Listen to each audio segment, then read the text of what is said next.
And what is up? Welcome back. It is Friday night. You're here with us with the Average Boys Podcast. It's your boy Crispy, and I'm here with my co-host Brian D. What's up, Brian? How we doing, brother? Yo, what's good, Chris? How you doing? How you doing today, yo? Doing pretty good. Doing pretty good. Easy Friday. Easy Easy Friday. Friday. Got a I bunch of like my errands done today. this. Doing some 3D printing gigs that I kind of got going on right now. Yeah, man, just doing what I do, running the podcast, doing crazy things. How Love about to hear yourself? it. Love to hear it. Nah, I mean, easy Friday for me as well. Just got finished wrapping up another episode of the Gym Class Majors with my boy D Vargas today. So Shout out to D. everyone that's listening, please go check us out on our podcast, on Instagram, on YouTube, everywhere with that name Gym Class Majors podcast. And yeah, man, that's it, man. Great week. It's my birthday on Monday. There you go. Happy It's birthday, brother. Wednesday. I want everybody in the comments to tell me happy birthday. But yeah, man, that's other than that, man, it's been a regular week. Yo, it's been pretty good. I mean, this week in the sense of like the nerd stuff going on, there's a lot. We of course we had the drop of Spider-Man, all the early pre-sale tickets. The pre-sale tickets, Yeah, man, we yes. got some Thanks, people bro. trying to Thanks, scalp bro. some tickets on eBay, going crazy in the hundreds and in the thousands of dollars for tickets. So We look, wait. Go for Before it. you continue, if you were a reseller, which I hate the reseller Oh man, climate right it's now, horrible. if you were a reseller, you had two extra tickets and you could sell them on eBay or any other site, how much would you honestly sell these tickets for? I mean, you would assume that you can go up a couple, like maybe 10 or 15 bucks, but that's if you have a heart. Like that's what I say, like because it's literally just a bunch of a holes that are selling the tickets for like the hundreds and thousands of dollars. Because it's like if you don't make it to the first night, go the You're fucking done. second night, go Yeah, the third night, go the yeah. fourth night. There's nothing you're gonna get. Maybe what like a bag of popcorn or some shit. Like I don't understand why people are even allowing these people to like take their like scam them for that much money. It just doesn't make any sense to me. It just really doesn't.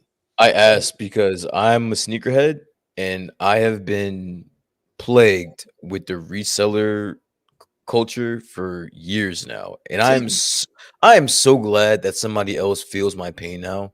you Like have to I'm explain so that to me glad. because I really don't understand the idea of like the whole sneaker movement that's going on. So basically, what's going on?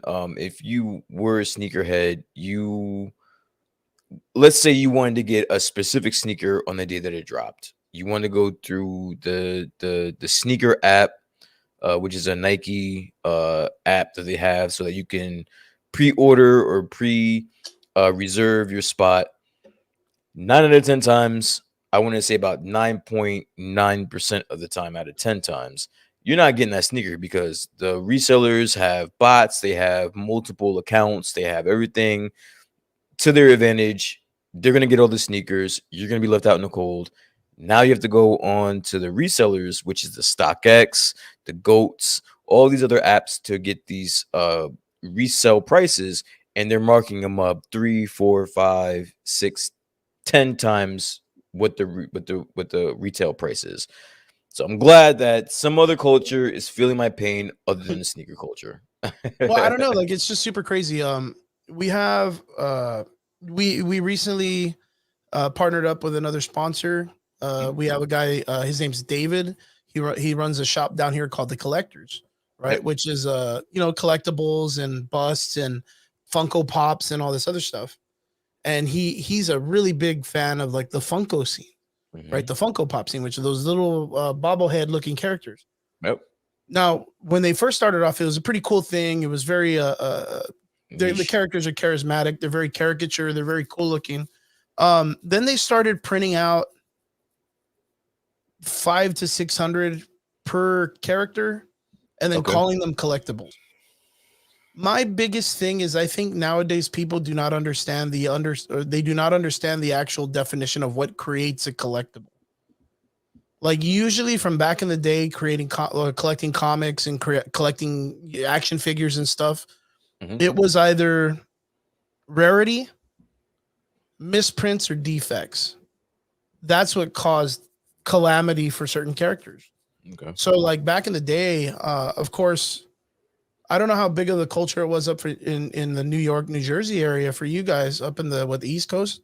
Hmm. But down here, we're very close to Mexico, and we got Dragon Balls, the cartoon, like a lot earlier than most other areas in the United States because they used to show it in the Mexican channel, Okay. like in the Spanish channel. So we saw Dragon Ball Z like on the Univision Hmm. and like all the different like networks from Mexico. So we would get cool little fluctuations of the toys from that area coming up. And during the Dragon Ball, the Frieza saga, and the Majin Buu saga, there was a lot of misprints of like Vegeta toys and things like that, where the character would have silver hair instead of gold hair, or Okay. it would be he would have the Majin M, but his hair would Hmm. still be black. He wouldn't be Super Saiyan, which in the game in the not the game, Anime. but in the anime, his hair was always Super Saiyan when he's a Majin, right? Hmm. So those were misprints, and that's what made those such a rarity thing, is because they were mistakes. Or you would find a Goku toy that they released an entire season in a Goku box, a Vegeta toy in a Goku box. Hmm. But they did that as a mistake. Now, when you would find those, people would pay high dollar for it because you don't open the Sure. boxes, Yeah. and you get the idea. Yeah. But nowadays, the thing is like it's not about the companies now creating rarity. The company is now saying, "Oh, you know what? We're gonna give these cans, but we're only making 500, so you better get them now because they're gonna be collector's item." Sure. So then they get scalped up. They buy like the first 100 fast, and they don't have restock available yet. So everybody's cramming to buy this because the company said they're collector's items. It's honestly, and to interject there, it doesn't help the fact that there's resellers that have like the bots Oh that are yeah, just buying up all of the shit that are going on the resale market. Dude, man, honestly, I think I read today actually that there's going to be like a law, like a government law. that's what I was about to ask you. Because do you think that it is fair Unfair. It's unfair. because of the fact that it's a lack of freedom? Well, I think it's unfair because it's designed to give people a chance to acquire something that's limited. When you're taking people's chances of that, then that's not fair. Yeah, the abuse part, right? Yeah, it's definitely not fair, and I'm pretty sure I read an article today where they're mulling around putting out a law that's banning bots for anything. So moving forward, whether it be movie tickets, whether it be sneakers, whether it be anything of where people can hoard and resell at a astronomical price, they're Yeah, gonna because ban that's it. that's actually been the problem with the PS5 Everything, and everything, those graphics cards, the 3080s or 3090s. everything, Yeah, that's been like the everything. biggest concern out of like the high end items, right? It just so happens that this last year with the PS5, this the reselling of these The graphics tickets, card, yeah. everything. It's just now that everybody's feeling our sneakerhead pain that we've been feeling for like the past like 5 fucking years, bro. But look at the Bad Crazy. Bunny tickets, man. Are you? Oh yeah, I did hear about the Bad Bunny tickets. I Yeah, actually had a friend. I actually had a friend that had 3 laptops open at the same time, and she got lucky. She got lucky and got a pair of tickets, but she had to have 3 laptops open and her phone and her phone. So she had 3 laptops open, 3 different accounts, and her phone open just to get a pair of Bad Bunny tickets, and she got it though. so by chance, did you hear about what it is legally they're going to be trying to do to these people? Is it going to be the abuse of using bots only, or is it going to be I think it's gonna be the abuse of using bots only. I think if you still want to have multiple accounts, you're still able to do that. okay? But of using the automated bots, I think that's gonna be a ban. Okay. Like they're gonna design a software where they're gonna be able to stop people from using bots. That's what I heard was gonna happen. Well, I mean that's not too bad because I feel like that's an abuse, right? Like if you're using some type of automated system to go in there and using some type of AI to do it for you, Yeah, it's cheating. But if you kind of even the playing field and don't allow that, then everybody gets their right chance to be able to get their opportunity, of right? Is that course. the concept? That's basically the concept. Again, Okay. if you want to use as many accounts as you want, now you can have different. You can have like 10 cell phones with all different numbers, all linked, all different websites, but emails linked to them. All right, then you still put that's the game. But when you're using a bot, that's something different though. What do you That's think in something the totally sense of different. volume though? Like what about people who end up buying large volumes of items and then try reselling them like that? So like let's say the PS5, Mhm, let's say the Best Buy down the street's going to get 10 of them, Wednesday. mhm. But you get a guy that comes in and buys 7 of them right off the chain online and he's got the first dibs and then he goes off and sells 6 of them and keeps one for his nephew or whatever. Like do you think that they I should can't be put some mad. I type can't of be mad. I can't be mad at that person because that's their right. If they were first and uh they decided to buy them all, I can't put all the blame on the person. It has to do with the company as well. They're allowing micro that? they're micro dosing the supply. So it's Yeah. like they're only allowing a certain amount out. If they would just release their if they would just The blow their stock. load, yeah, if they just like release their stock, we wouldn't have this situation. We wouldn't have this problem. That's a good point. That's a good point. The reason why I talk about that, or the reason why I even bring that up, is because like that is my biggest problem right now Hmm. with a lot of programs that are out, like programs in the sense of like software programming. Okay. So like a lot of the software programming right now, including like our live streaming program that we use here, everything is like a monthly fee rather than it be just a dedicated software program that they release. Kind of like a if you think about it, like Adobe, right? Okay. I use Adobe. I use a lot of graphics design for illustrating or for video work or for photography or whatnot.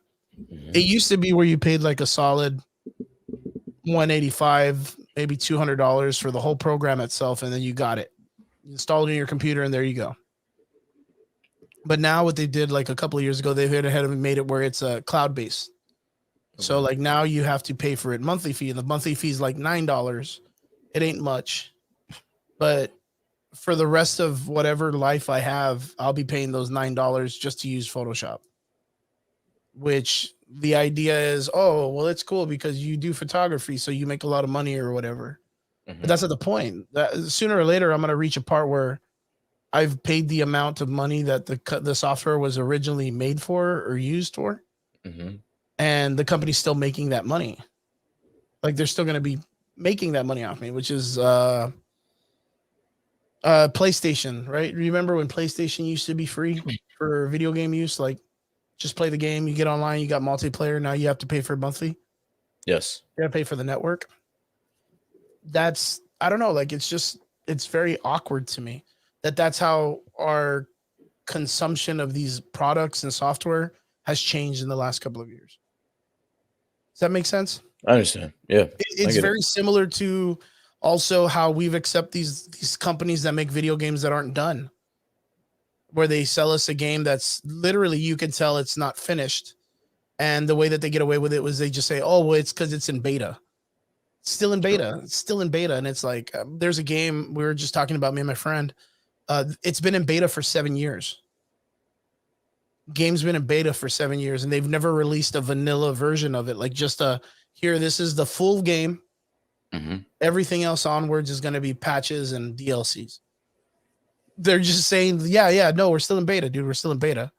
It's like, well, why did I pay $60 for that? Like, you know what I mean? Like, Yeah. and then you look at the concept going on with Battlefield. You look at what happened, like just Battlefield alone in the last couple of weeks.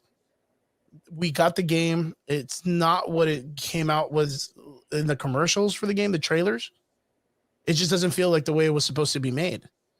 And then you end up seeing that, you shoot somebody in the game and it doesn't register. Yeah. Or you see all of these problems that happen and you're kind of like, wait, these are things that should have been hashed out and then released. Hmm. But the company's like, the people are going to pay for it anyways. What do I Absolutely. care? Absolutely. Literally, I think my biggest talking point for video games has been Activision with Warzone, right? Like, and I talked about it the other day, I think like 2 weeks ago, because I haven't played Warzone in like 3 or 4 weeks already. Thank Mhm. God it was like cocaine, dude. I needed to get away from it. I was like the sweats, bro, the sweats, the cocaine sweats. Yeah. Where they are creating an event for them finally getting an anti-cheat. Like the anti-cheat's got like a logo, it's got a graphic design with it. Like, yeah, we're getting an anti, which is like, dude, you're releasing a fucking game that's a multiplayer game that's worldwide, nationwide, 1 million people use it, and there's a Mhm. bunch of cheaters on it because you've announced that you didn't have an anti-cheat. You don't have Mhm. a program that stops cheaters. You don't have a program that gets cheaters in trouble. So people are going to cheat. Like they're going to, you go right now on Google and find a cheat for free. Like you don't have to pay for it. You just get it. Nobody's going to get you in trouble. Like they may get you banned, but you just open a new account and do it again. Open a new account. Exactly. So Yep. here we are, what, 5 years later after Warzone was released, Mhm. and now they're barely like, hey, we know, Halo's coming back. We know Battlefield's making a new game. Well, we're gonna answer your questions, guys. We finally got you an anti-cheat. Now you can enjoy the game without cheaters. And then only to know that when they released it, they were gonna do the anti-cheat. Someone already came out and said they already broke the anti-cheat. Mm. So they already created a fucking cheat for that. They're gonna cheat the anti-cheat. It's probably just gonna happen. It's probably gonna happen, but like it's just one of those things. Like I feel that the idea of people putting laws on people or situations like this, it doesn't work because it's the consumer's fault. It's because we allow it on ourselves for it to happen. Because Okay. instead of the people as a mass standing up and saying, boycott that item, I'm not going to do it, hundreds of people still drove in and the company still has success either way. That's asking a lot of the people though, because Oh, when you definitely. when you're speaking of games like Warzone or for instance Fortnite, it's not just people of the ability of standing up against the machine. It's 5-year-olds, Oh, 6-year-olds, yeah, there's still going to be 7-year-olds, people 10-year-olds. Yeah, there's nothing you can do to stop that. So to get I into the get, rally, right? yeah, I get what you're saying, but it's still at the same time, it's gonna be hard for especially a game like Warzone to have everyone stand up and say, "Oh, I'm not playing this game until you guys fix it," because there's gonna be plenty of people that are still gonna play this shit anyway. So I do what you say. I do get what you're saying, but it's gonna be tough though. Yeah, I know. It's just one of those things like the idea of them putting laws on these kind of situations just brings more attention to people wanting to break those laws. So, Sure. like with the aspect of what you were talking about, how they want to stop bots from buying games and buying things and scalping and all this other stuff. Mhm. Someone out there is just going to work even harder. Some dude that's against the machine is just going to want to work harder to make something that doesn't get busted. That's the name of the game. I mean, Yeah, and then they're that's just the going to yeah, charge more money for that hack or that bot or whatever. it's the name of the game. So like how long have you been in that sneaker thing, man? Because like right now I see Years. it like everywhere. TikTok videos of like rappers buying fucking thousands of dollars worth of sneakers and stuff. So like with this, let me ask, Shoot. how is it that people do custom sneakers? Because I've seen it online where people are like, "Oh, you have these sneakers, let's cut this section out. Let's repaint this section. Let's redo it. Let's remake them." You know what I'm Well, talking like, about? yeah, no, I get what you're saying, but like that's on their own accord that they decide that I have a friend that actually started up his own custom sneaker business. It's just on your own accord. You can buy whatever sneaker that you want and decide to alter it. Um Does he sell eh, it as an art piece, like a custom art piece, you or is can it you can at that point it is art. At that point when okay? you redesign it, it's your art. So you could sell it at whatever price point you want and somebody can have the option of buying it or Or just not. buying it But itself, right? yeah, exactly. Okay. But I do have a friend that does that. He'll take some Air Force Ones, which we call Uptowns over here in the East Coast, and you know, custom them the fuck out to whatever your particular preference is, and sell them to you. That's pretty So cool. that I mean, yeah. So like there, and again, at that point, it's your art, it's your product. You can put whatever price point you want on it. So Good stuff. Yeah, because that always confused me because I didn't know if it was like if people were just like they buy a pair of like Air Force Ones, right? And Mhm. they repurpose them, but they don't change the color. They just rebrandish them to look like the original ones. Were they selling it for the price of the original Air Force One? Like, you Oh, know I what I see what mean? you're Like, saying. I see what you're saying. I see what you're saying. I haven't personally experienced that. That's kind of dicey because uh I'm pretty sure yeah, you. because it's more of an art piece now because it's modified. Yeah, yeah. I can see you being able to get that off if you just brought a crisp pair of Air Force Ones whites and you designed them in your liking and then sold them like that. That's cool. Okay, that makes a lot of sense. Yeah, because yeah, like it just confused me. It's been kind of slowly picking up in our area. They're starting to do a little bit more with it. I've seen a couple of like vendor sales at outdoor events here that are starting to do like the sneaker sales Yeah, and custom ones. So it's pretty cool to see that down here that people are getting into it. I don't know. I've never been like a big sneaker guy. I'm like a big chanclas and boots guy, dude. nice. I like it. Yeah, real I sandals like kind of guy. my life would be a lot easier if I were that way. Trust me. Oh yeah, I think it's good for everybody. Okay, so let's go back. Let's talk about speaking of the idea of scalping and stuff like that. So we recently found out Spider-Man tickets went on sale. What Hell yeah. Thursday? What's up, John? How you doing, man? Robert, Sunday, good to see you, man. Sunday night. They went out. They went out So Sunday night, Monday morning. yeah, they were However, calling it Spider Monday, right? yeah, Instead of however Cyber you want to Monday. look at it. Yeah, however you want to look at it. Yeah, yeah. So we ended up getting some really fantastic projected sales. We talked about that episode. We figured it was going to do some breaking numbers, and we were not wrong. If I'm not mistaken, I think Spider-Man's pre-ticket sales, pre-sale tickets, sold in the 40 million, which I is do 2 believe so. million. Is it 40? Was it 42 or 40? I'll tell you right now. I say it was 40 million, man. That's my guess because from what I heard by the end of the day, it was 2 million under what oh Danny, what's up, girl? How you doing? Haven't seen you in a while. Spider-Man actually was 2 million under Endgame. Yeah, I did end up hearing that it's around that end game realm, which Mhm. is which is super interesting to me because with Endgame, we really didn't know much. We didn't know as much about Endgame as we do about No Spider-Man. Way Home. Yeah. The fact that we know so much, I personally feel as though like I know the entire movie Oh yeah, practically with all the advertisements and practically shit. with all the advertisement, with all the leaks. I feel like I practically know the entire movie, but yet here we are, and it's still it broke all the fucking apps to buy tickets for it. Two That's two and a crazy. half hours. People were stuck 2.5 hours trying to get tickets. It broke the apps. Yeah. That's insane.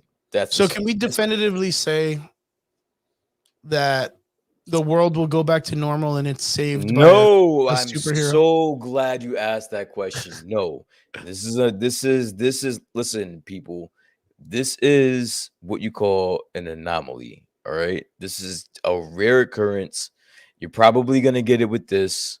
Maybe you'll get it with Doctor Strange, but I promise you, this does not signify that we are back stronger than ever. We have a new variant of fucking COVID out there. Oh yeah, Trust I don't me. even know what's going on with that. Yeah, trust me. This is if anything, this is a testament to Sony and Marvel in my eyes being very smart about leaking their own shit and creating their own buzz for their movie. That's what I Oh, think okay, I this get is. what you're saying. I get what you're saying. So you think That's this what I is think this is. I mean, because they're doing pretty good with their advertisement right now. Their But it's advertisement was really ass. weird. Their advertisement was weird. The whole rollout was fucking Yeah, I weird. was gonna say like the advertisement's very awkward, man, because It's been like weird. yeah, you get one moment where like they release a little trailer or they release, but the trailers are very like I ain't gonna lie, they're whack as shit. They're pretty much everything that they've shown us in every other trailer. You know, Yeah. the only thing that they did was they showed that, you know, a Doc Ock claw, and then they threw like the Green Goblin's fucking lantern or whatever. And then they eventually just gave us a reveal of those guys. Yeah. Like if But I mean, that was like the biggest secret of the thing is like we all assumed that there was gonna be the Sinister Six or the Sinister whatever. Like the trailers already showed us that shit. Like I fucking hope the movie has like something bigger. It needs to have something bigger. It really what does. else? What Right? else? I mean, What the else only is other there? thing is the We whack know shit that we the know 3 Spider-Man are in it. what else could we be surprised at, right? That we haven't already seen during the trailer. That what Daredevil is going to be in a movie. We know that's coming. Yeah, That we already know these things because it's like that Venom it's could be possibly in a movie. We know that's coming. it's like you Like said, like they were all leaks, like they were all they're like all shit leaks. We that know it. but I don't know, man. It's very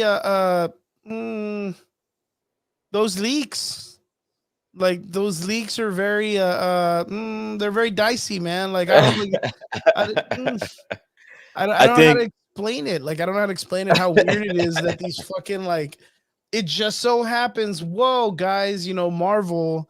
You know, being the fact that Tom Holland always has a babysitter with him and doesn't allow to get speaking terms and interviews and stuff. There's a leak that Daredevil is in the film. Oh, there's a leak that Otto Octavius is in the film, and it's like I don't know, man. Those are some really interesting, tight knit things that Marvel is usually pretty like I understand that, but you got to also understand that this movie was supposed to be out months ago, months if ago. not like a year ago. So by now we know everything that's going to happen in this movie. Like I understand that the leaks are tricky and all that shit, but we know what's going to happen in this movie. There's really nothing that's going to surprise us. Now it's at the fact that we just want to see it. We just want to see it come to life on camera. And based off of that, I think that Sony and Marvel are playing into that, and that's how they generated their revenue for The these tickets. revenue. Yeah, like that's how they did it. Because if you really think about it, we already know what's gonna happen in this movie. So John says, like a fake leak or a fake video. No, I think that they're actually like leaking out certain items that aren't like huge spoilers, but almost to the point like they're little nods that the audience has already figured out either through trailers or just Yeah. speculation, and it's made a big enough impact in the conversation outside in the community that they'll throw a little piece of that bait a little bit more just to get us hooked in line and sinker. Let me ask you a question. Shoot. So we heard, I want to say about a year ago, that Toby and Andrew were going to be in this movie, right? I mean, We everybody knows, man. that's the cover is blown on that, right? Yeah, that's like Lance Bass, dude. You remember when he came out, he said he was gay. Yeah. Like we all knew that shit. We were just waiting for him to accept We were it. just waiting for him to say it. Yeah, Right? we are just waiting for him. It's like it wasn't a big surprise, man. So let me So, ask like, you. Let me ask you.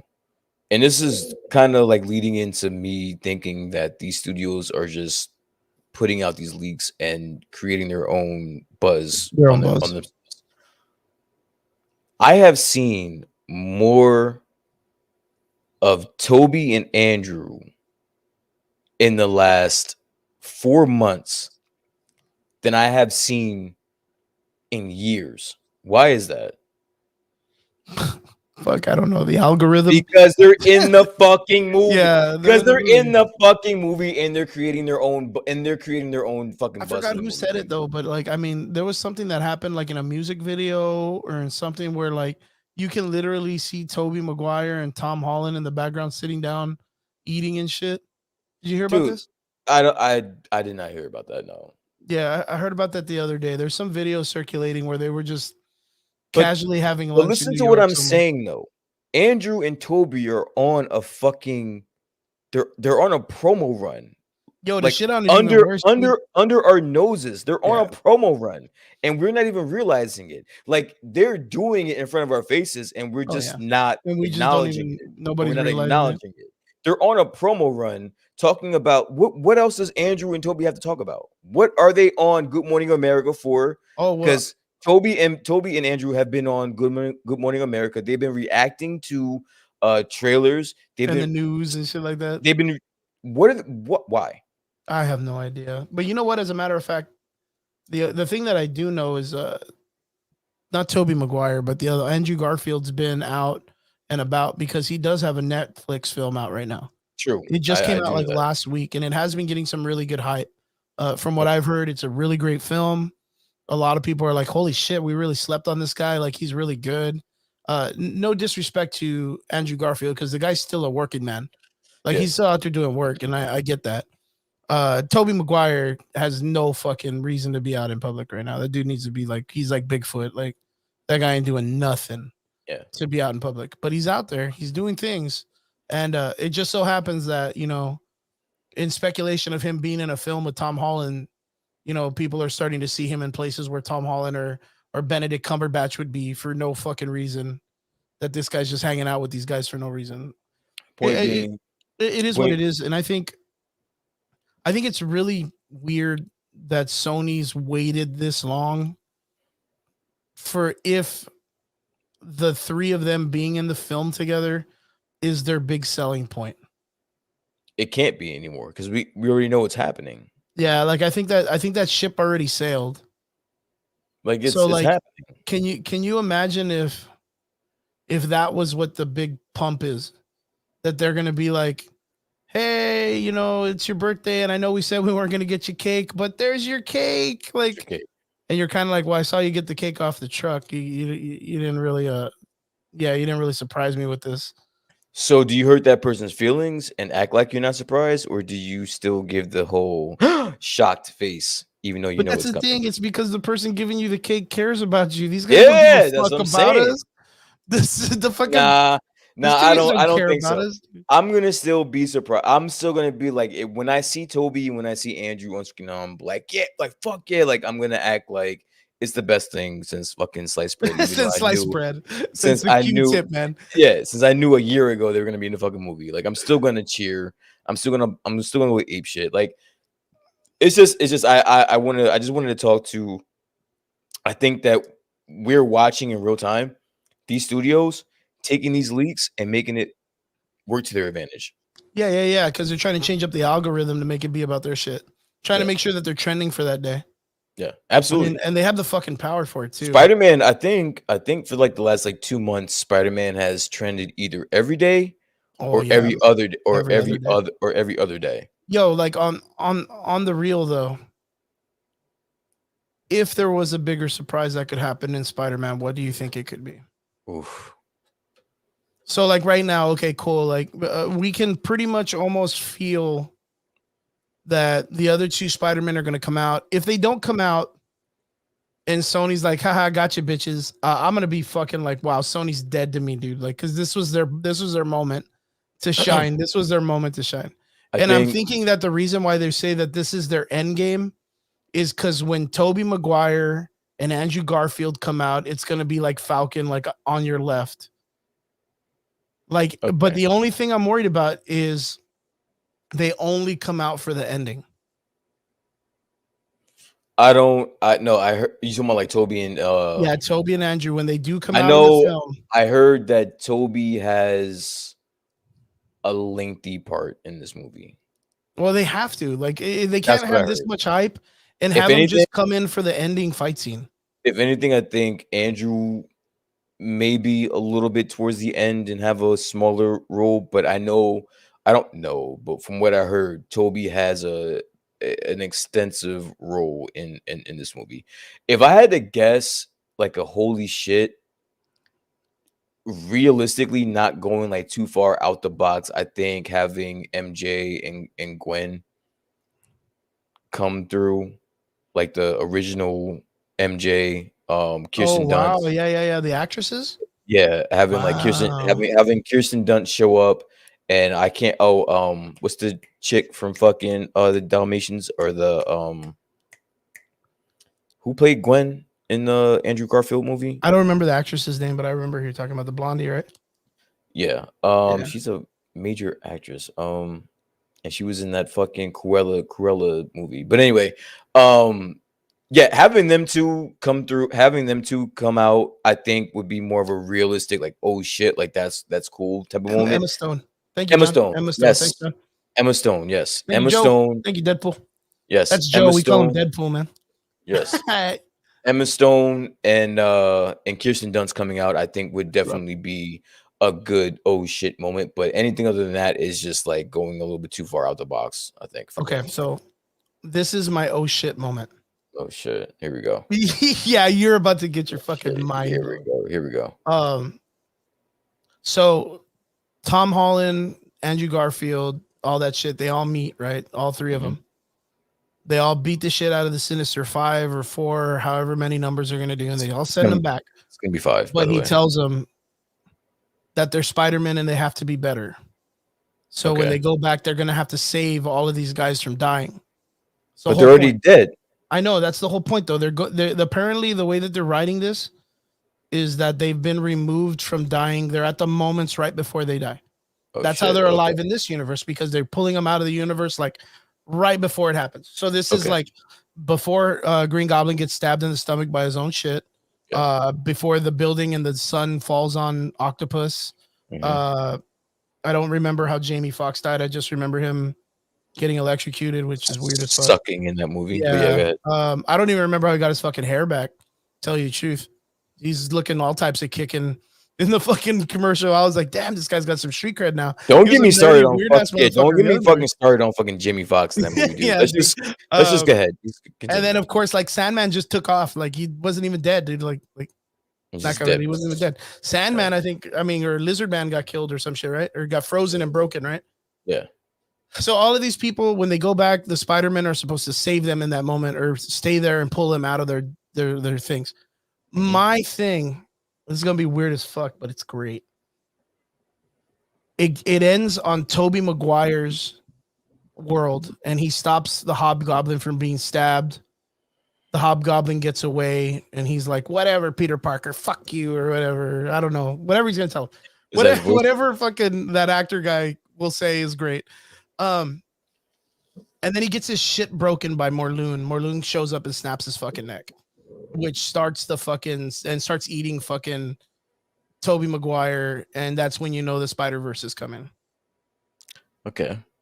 Like, and the reason why, again, Andrew Garfield, Bigfoot, no one needs him. You know what I mean? Like, fuck that guy. Like, no one needs that guy in Spider-Man movies anymore. He probably don't even like to act anymore. Who? Much less Andrew Garfield. No, Tobey Maguire. Yeah, fuck Tobey Maguire. I don't know. I don't think so. I think that if he's gonna come back for this, I wouldn't say that. I don't think he'd come back and be like, yo, let me keep coming back. I think this is it for him. Like, I think he's just gonna do it as like all right, fine, I'll do it. Andrew Garfield, though, I think would be the kind of guy to stay. But Tobey Maguire, I don't think he would. So 100%, I feel like Tobey Maguire will be hanging out, chilling, and then all of a sudden from behind you just see this big ominous dude that's wearing like a Victorian outfit, snaps his neck, and then lays down, and then like smiles, says some shit, and then Alex says Pikachu's gonna zap them all. That'd be so great. You think he's gonna sound like Ryan Reynolds, like Deadpool? No, but that would to me would be a big surprise if that was something that they were holding out on. And this goes back to the idea when they released that thing that we talked about, the toy, and it showed that Miles and Morlun were two of the toys that were available, which they wouldn't be representing that unless they weren't going to do something of the Spider-Verse, which in this story is very similar to the way the Spider-Verse almost kind of happens. Are we not scared that a lot is going on at the same time? Are we not scared that this is not going to get pulled off correctly? Like, I think I told you about that online, that I was super fucking scared. The reason we're why just fearless that this movie is just going to like go off without a hitch. It's going to go off flawless. We're not scared that this movie's going to fucking suck ass. If you remember, I talked about this like maybe like 3 or 4 shows ago, and I was really concerned because this is Sony writing Spider-Man with Doctor Strange. This isn't Marvel writing Doctor Strange in the story, which everyone, and you saw it made national news, that everyone was like, is it really Doctor Strange? Because he's acting really weird and it's not Doctor Strange. And it's like, no, that's Doctor Strange. That's just Sony writing that shit. That's why it feels weird, because they don't get the characters right. And then this scares me because it's been in recent news that they've talked about that Sony is going to apparently take Spider-Man back to Sony and stop doing collaborations with Marvel characters. Spoiler alert, by the way. Yeah, it's speculation. I wouldn't even say that it's spoiler because it doesn't make any fucking sense to me if they do that because of the fact that how Marvel is pushing on Spider-Man. Mhm. Yeah, that's definitely Marloon does tie into Blade. Like And that is one of the Blade, major characters. yeah, Blade. But then everything, like, is- dude, it's so weird how much everything ties into Kang the Conqueror right now. Like I yeah. cannot even like even the Hawkeye show and some of the people that are in the show, which we're going to talk about later, all in some way have dealt with Kang the Conqueror. It is so nuts.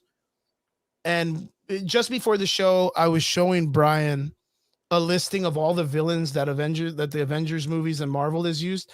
Yeah. You wouldn't believe how many villains are already listed as actors in the Marvel MCU right now. It's insane because you don't ever think about them in a collaboration. There's like fucking 30 villains. There's a Yeah. whole list of villains. It's nuts. I said in my mind, I didn't even consider that, but yeah, like I really think that them introducing Marloon would be really, really, really cool. I think to me that would be probably one of the best things. Okay. I definitely am on board with it. I would definitely love to see that shit. But speaking of fear in this, my biggest concern would be how do we as the viewer and the person that's super about, oh yeah, the Kang, the t-shirt. Oh, we'll talk about that too for sure. That was nuts Yeah. also. How do we feel knowing that Sony still has that possibility of pulling Tom Holland out of the MCU? Because Brian made a really good point on our last show that he had heard a speculation that they may do something where the Venom, because we all know that from the ending of Venom, Carnage, Venom was brought into the MCU, right? Mm-hmm. That was the whole speculation of him being able to see him on television, the big circle around him, the colors and all that stuff. Yeah. Then before, like, so in fucking spectacular fashion, none of the trailers have shown Venom. Spectacular fashion. And this goes back because in actuality, Andrew Garfield and Tobey Maguire could not come out in this film. And it could just be Venom helping out Spider-Man that punches Lizard Man. Mm-hmm. You know what I mean? That could be a thing. And Yeah, that could Sony's be just it. been pulling our dick this whole time. Oh, could you imagine? That would be the fucking worst thing that they Oh, did. I would love it. Honestly, I wouldn't even be mad. I would love that shit. I'd be like, yo, word is one. That I'd love it.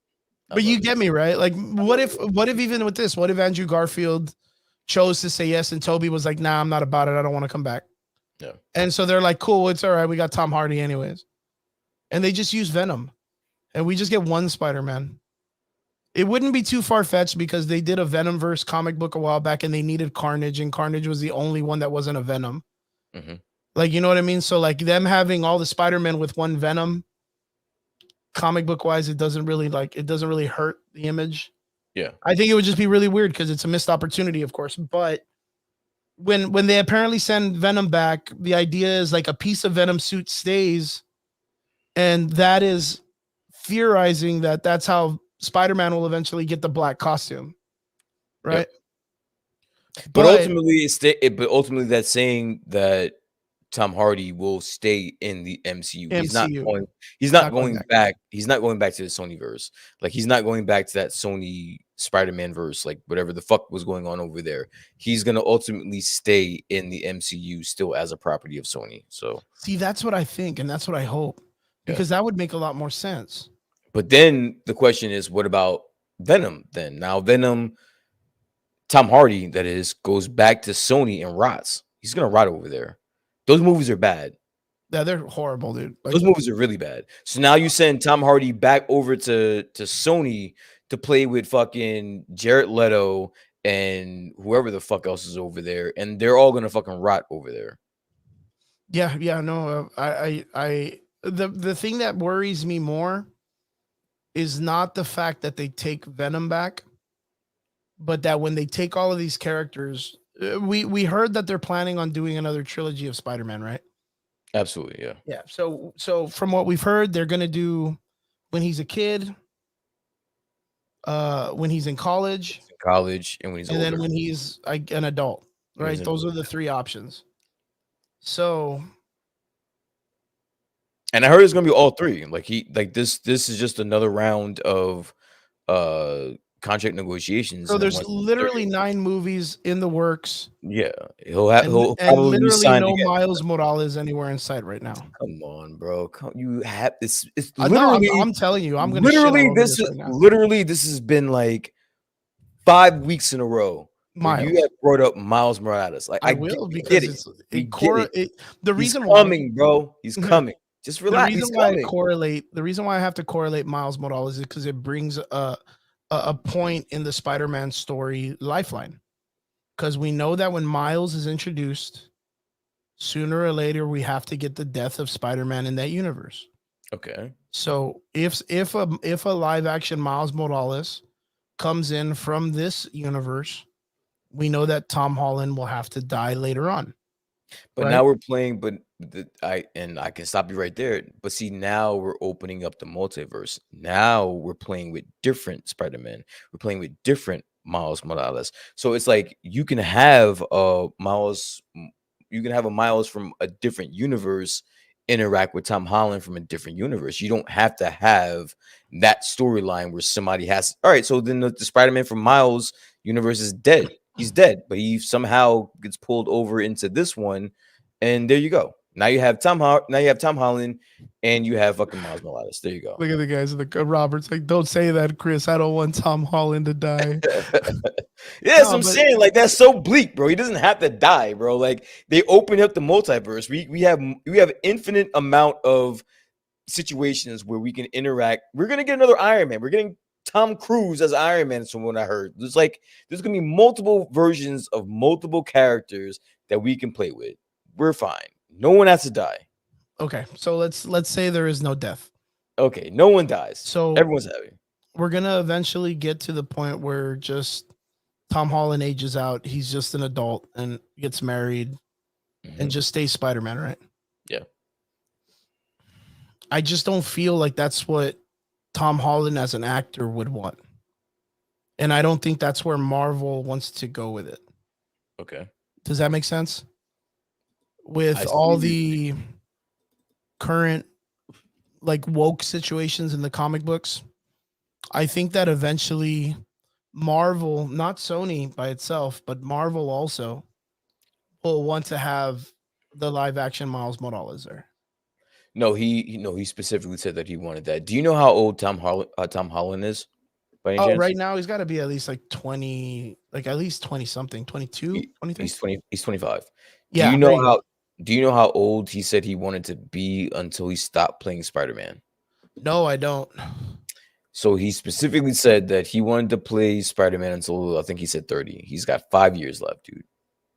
Which is like 2 movies, 3, depending on how they maybe. Yeah, maybe do 3. it.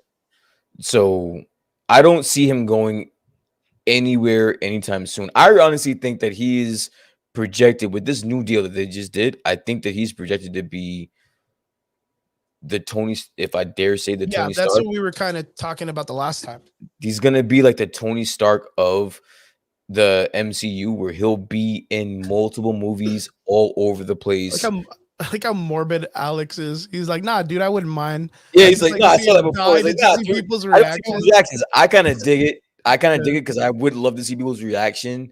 I just remember that when people saw him die the first time, everyone was boo-hooing in a fucking crowd. Yeah. Could you just imagine, like, there is no dusting, it's just him dying, and there's no coming back from that? That'd be fucking insane, dude. But it's just one of those things like if they did it, it would be a really good establishment for the backstory of Miles Morales. Because they really got to build Spider-Man and you got to care for him. So Mhm. when this young man comes in to take over, you will literally feel the shoes he has to fill. Yeah. And then I mean, of course, like I think I showed you that the young man who plays Echo in Arcane, his name is Miles. Yes. And I was like, yo, this kid, he looks sharp, this guy, and his name is Miles. I was talking to somebody, and I might actually have somebody better than that. Oh, I like to see this. Okay, I'm gonna tell you right now. So I don't know exactly the kid's name. It was brought to my attention because I brought up who could be a good Miles, Mhm. and there is the TV series The Runaways, Oh, I know what you're talking about. and there is a young mulatto actor that I saw a picture of, and I was like, "Holy Yeah, shit!" you're talking about Ray Henzi Felice. Yes, Yeah, that's the character that plays Alex Wild. The I one with the was glasses, like, right? "On the glasses." Yeah. I was like, "Holy shit, that's Miles." That's Yeah. that right there. Yeah, You he have him. literally looks like it straight up, like not even You kidding. you have him in Well, house, okay, kind of so in house. guess how old this kid is? How old? Right now, he was born in 1997. He's 24 years old. I can deal with it. Miles is between 13 and 15 in the MCU. So he's between 13 and 15. Yeah. I don't mind it if you age him up a little bit. If you want to get him around 17, 18, then the 23-year-old could probably pass as a 20 Okay, as a so that's the other thing is I don't mind that either because in the video game, Miles he's a Morales little bit is older. he's like a college kid. Yeah, he's a Yeah, little bit he's a little older. bit more stout in age when it comes to that. So like I don't mind an older version, even though I feel a 13-year-old Miles Morales, it matters more Mhm. because you can really justify the idea of there's some really, really good reaction videos, and there's this one lady that reacts to the Spider-Verse cartoon, Yeah. and she's like, "Oh my god, this 13-year-old is fighting Kingpin, and he's Kingpin. huge." Yeah. And it's like one of those things, like, yeah, it does put into perspective that you get this child Mhm. that has to fight grown Grown villains, and men. he's holding his Grown men. own. He's holding his own, but then he's having to mature at a faster rate than anybody else in his life.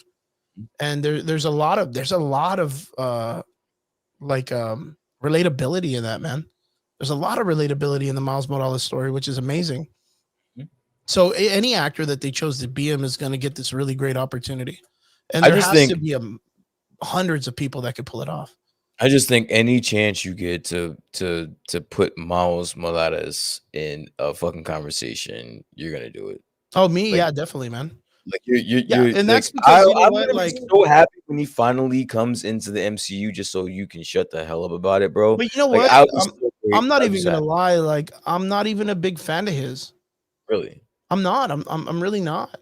So why do you But want you him know in what? the But universe so bad? in the essence of what Marvel has been trying to do, Uh-huh. and if people want proper representation, which is things we've talked about before, Mhm. he's a staple character of that. Absolutely. So they need so 1000%. like right now, if the moment right now is that people are scramming for that right now, instead of them changing characters that are written in stories right now, bring these characters up faster. You know what? I changed my answer. Right here on the spot, I changed my answer. My holy shit moment would be if in this movie, the Spider-Man movie, if Miles is in this movie, that would be my holy shit moment. I mean, yeah, we've talked about that a couple weeks ago. That would It be my would be holy shit really moment. cool. That'd be really It would cool, be yo. really cool because then you know it's closer than anything that we're gonna get a story with him soon. It may be something like a quick cameo of his. You see him for a moment and you're like, fuck yeah, there he is. But you know it's coming. He could still be masked and not even take his mask off to show a person, just a stunt guy. But knowing that Miles is there knows it's that much closer. So I didn't know where to kind of insert this, but I did hear a rumor that at some point in the Spider-Man movie, whether it be in the beginning as a trailer or as a post-credit scene, that there is going to be for all of you Enter the Spider-Verse fans, the animated movie, Yeah. there is going to be a trailer coming your way. Now, I don't know if it's going to be in the beginning of the movie or if it may be a post-credit scene, but there is some link to this new Spider-Man movie with that movie That'd as be well. So awesome, man. That just would be stay tuned. so good, man. I've been waiting for it for so long. Stay tuned. That'd be awesome, man. Spider-Verse, the animated film was probably one of the best things I've ever seen in my whole goddamn life. Absolutely. So I've seen that movie at least 15 times. I'm not lying. yeah, I love like the movie. Yeah, I would say about the same thing for me. I think it's just it's extra, and it's so crazy that to know that Sony made that, and then you look at Venom, and it's like a What complete the fuck? other disaster. Yeah, Like they can do animation, but then again, that's like DC. Like people do animations right because there's no limitations to what you can and can't do in film. true, You know what I true. mean? Good And that's point. what I Good chalk it point. up for. Good point. But this is where again we talked about earlier the fear, right? And the biggest fear is if what would we do if the biggest reveal is seeing that Tom Holland is going to jump in and join like another universe with Venom or whatever. Like, how do we feel about that, knowing that that's the way Spider-Man ends and where it goes from there?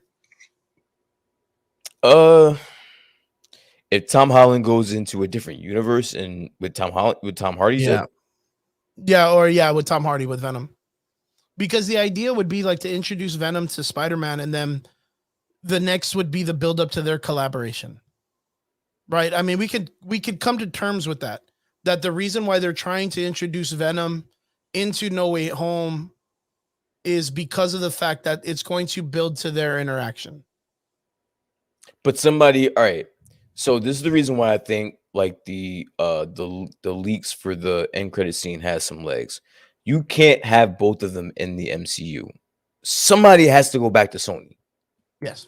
Somebody has to go back. You can't give Disney and the MCU everything. It's just there's just no way. So that's the reason why I think that yes, the easy way to fix this is you have Tom Holland show up in Spider-Man. A piece of the symbiote stays behind. So now you have Tom Holland is now going to be the symbiote Spider-Man, and Tom Holland goes back to Sony. And so now you have your cake and you eat it too. Now you have the symbiote and you have the Venom symbiote in the MCU, and you have Tom Holland and Venom back in Sony. You can't have it where Tom Holland and Tom Hardy are holding hands, frolicking through the fucking flowers. That's not the story ending we're gonna get here. Because then Sony is gonna be shit out of luck. They're not having that. So you 100% think that that Venom probably isn't going to stay Hell no. in the MCU. Absolutely not. I think that Tom Hardy he's going to play a little bit in the MCU. He's going to play a little bit at the end of the movie. He's coming back to Sony, and Sony is going to do whatever they please with him. The symbiote stays in the MCU, and that's how you have your Venom in the MCU. Everybody wins in that case. Everybody wins in that case. So what do you do with the Morbius film coming out? He stays over there with Venom. So who does he fight? He's not going to fight Spider-Man? He fights Venom. Ooh, Guardians of the Galaxy variant. Oh, that would be badass. He fights. Um, He fights Venom.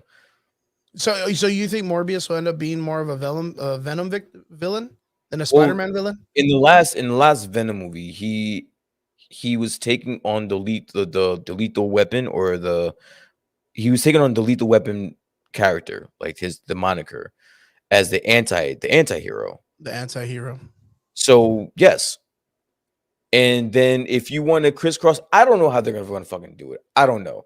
All I know is that you can't tell me that you're gonna just take every character from Sony and have them follow Tom Holland into the MCU, and then Sony is left with their dick in their hand. I'm sorry for cursing or Oh, it's being, fine. but you can't have Sony standing there with their dick in their hand with nothing, with no movies without the MCU. That doesn't make any sense. How, like, what's the point in that?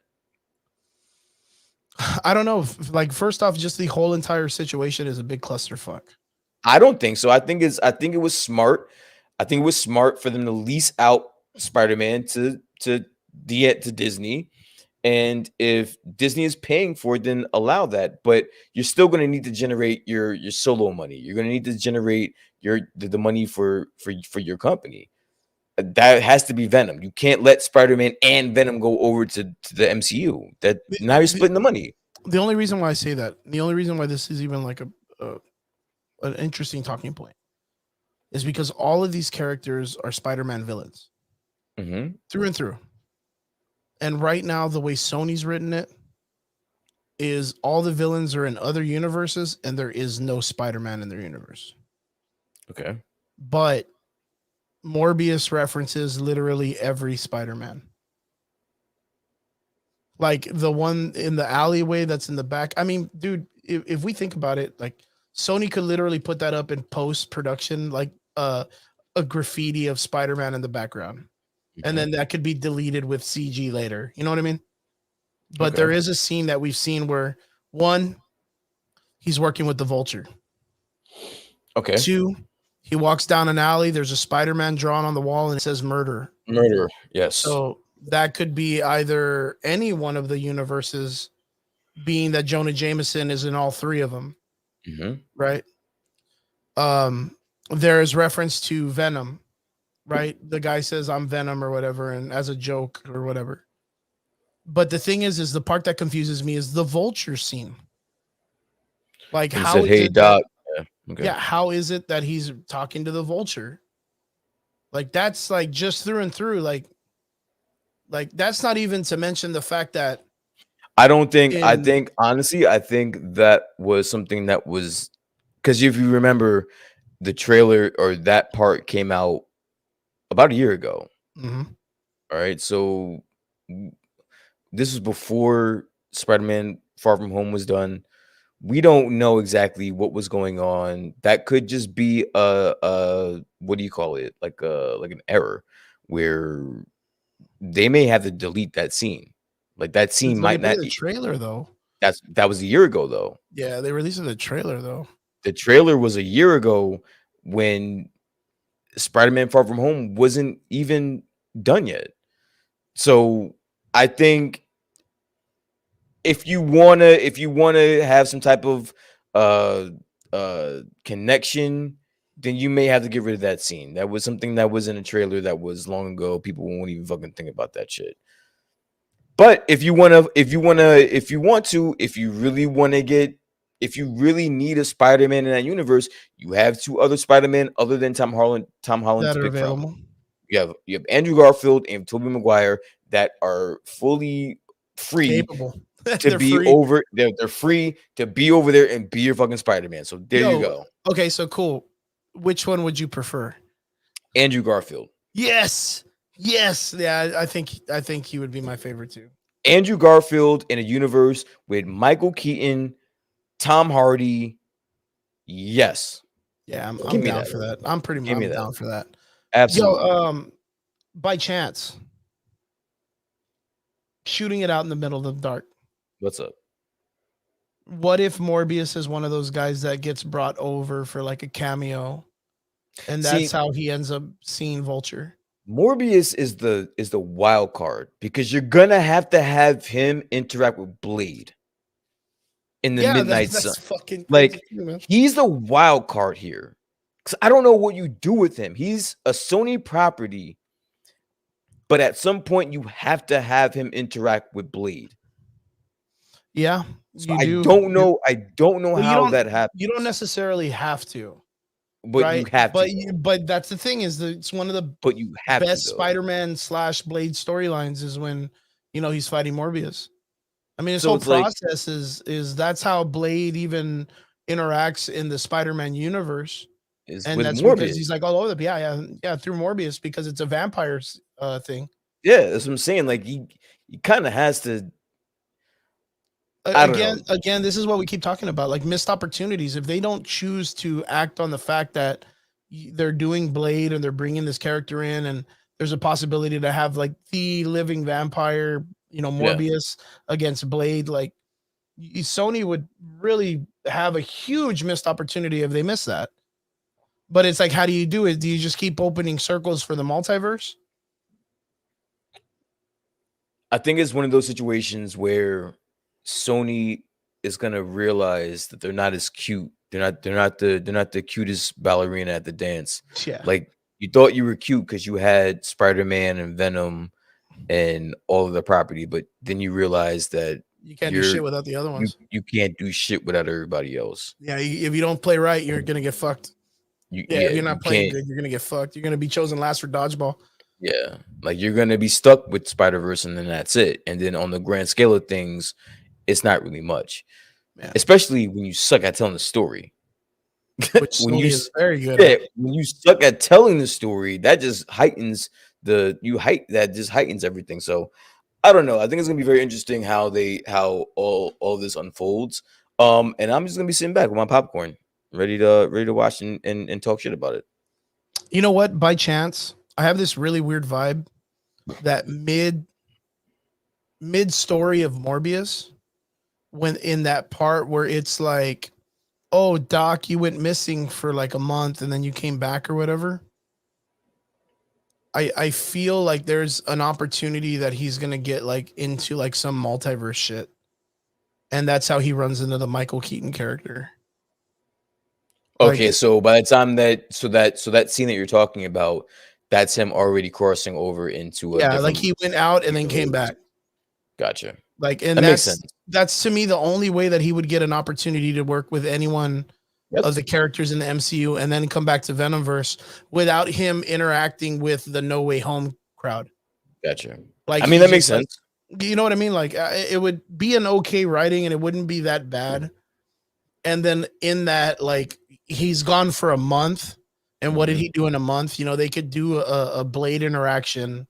They could do a Spider-Man interaction and make it to where, like, oh, well, you know, in that time that I was missing, I was actually gone for 4 years because time in the multiverse is different. Or I don't know. You know what I mean? It gives the opportunity that there's a gap of time missing, and you know, there's a lot you could do with it. Mhm. So it's just very weird. To me, the only thing that I'm really not excited for with the Morbius part is that Michael Keaton comes out in it, because that's very, very confusing in all of this. What? Because Michael Keaton is the Vulture in the MCU, Yeah. and then he's with Morbius. And Whoever if Morbius is in the Sony verse, whoever does not want Michael Keaton in any movie, I wish I could. I wish every movie that I saw had ever Michael in Keaton life in it. had Michael Keaton in it. No, like I don't mind him being in the movie. Like, that's not what confuses me. It's just knowing that his MCU character is in the Morbius film, and that's supposed to be in the Venomverse. Yeah.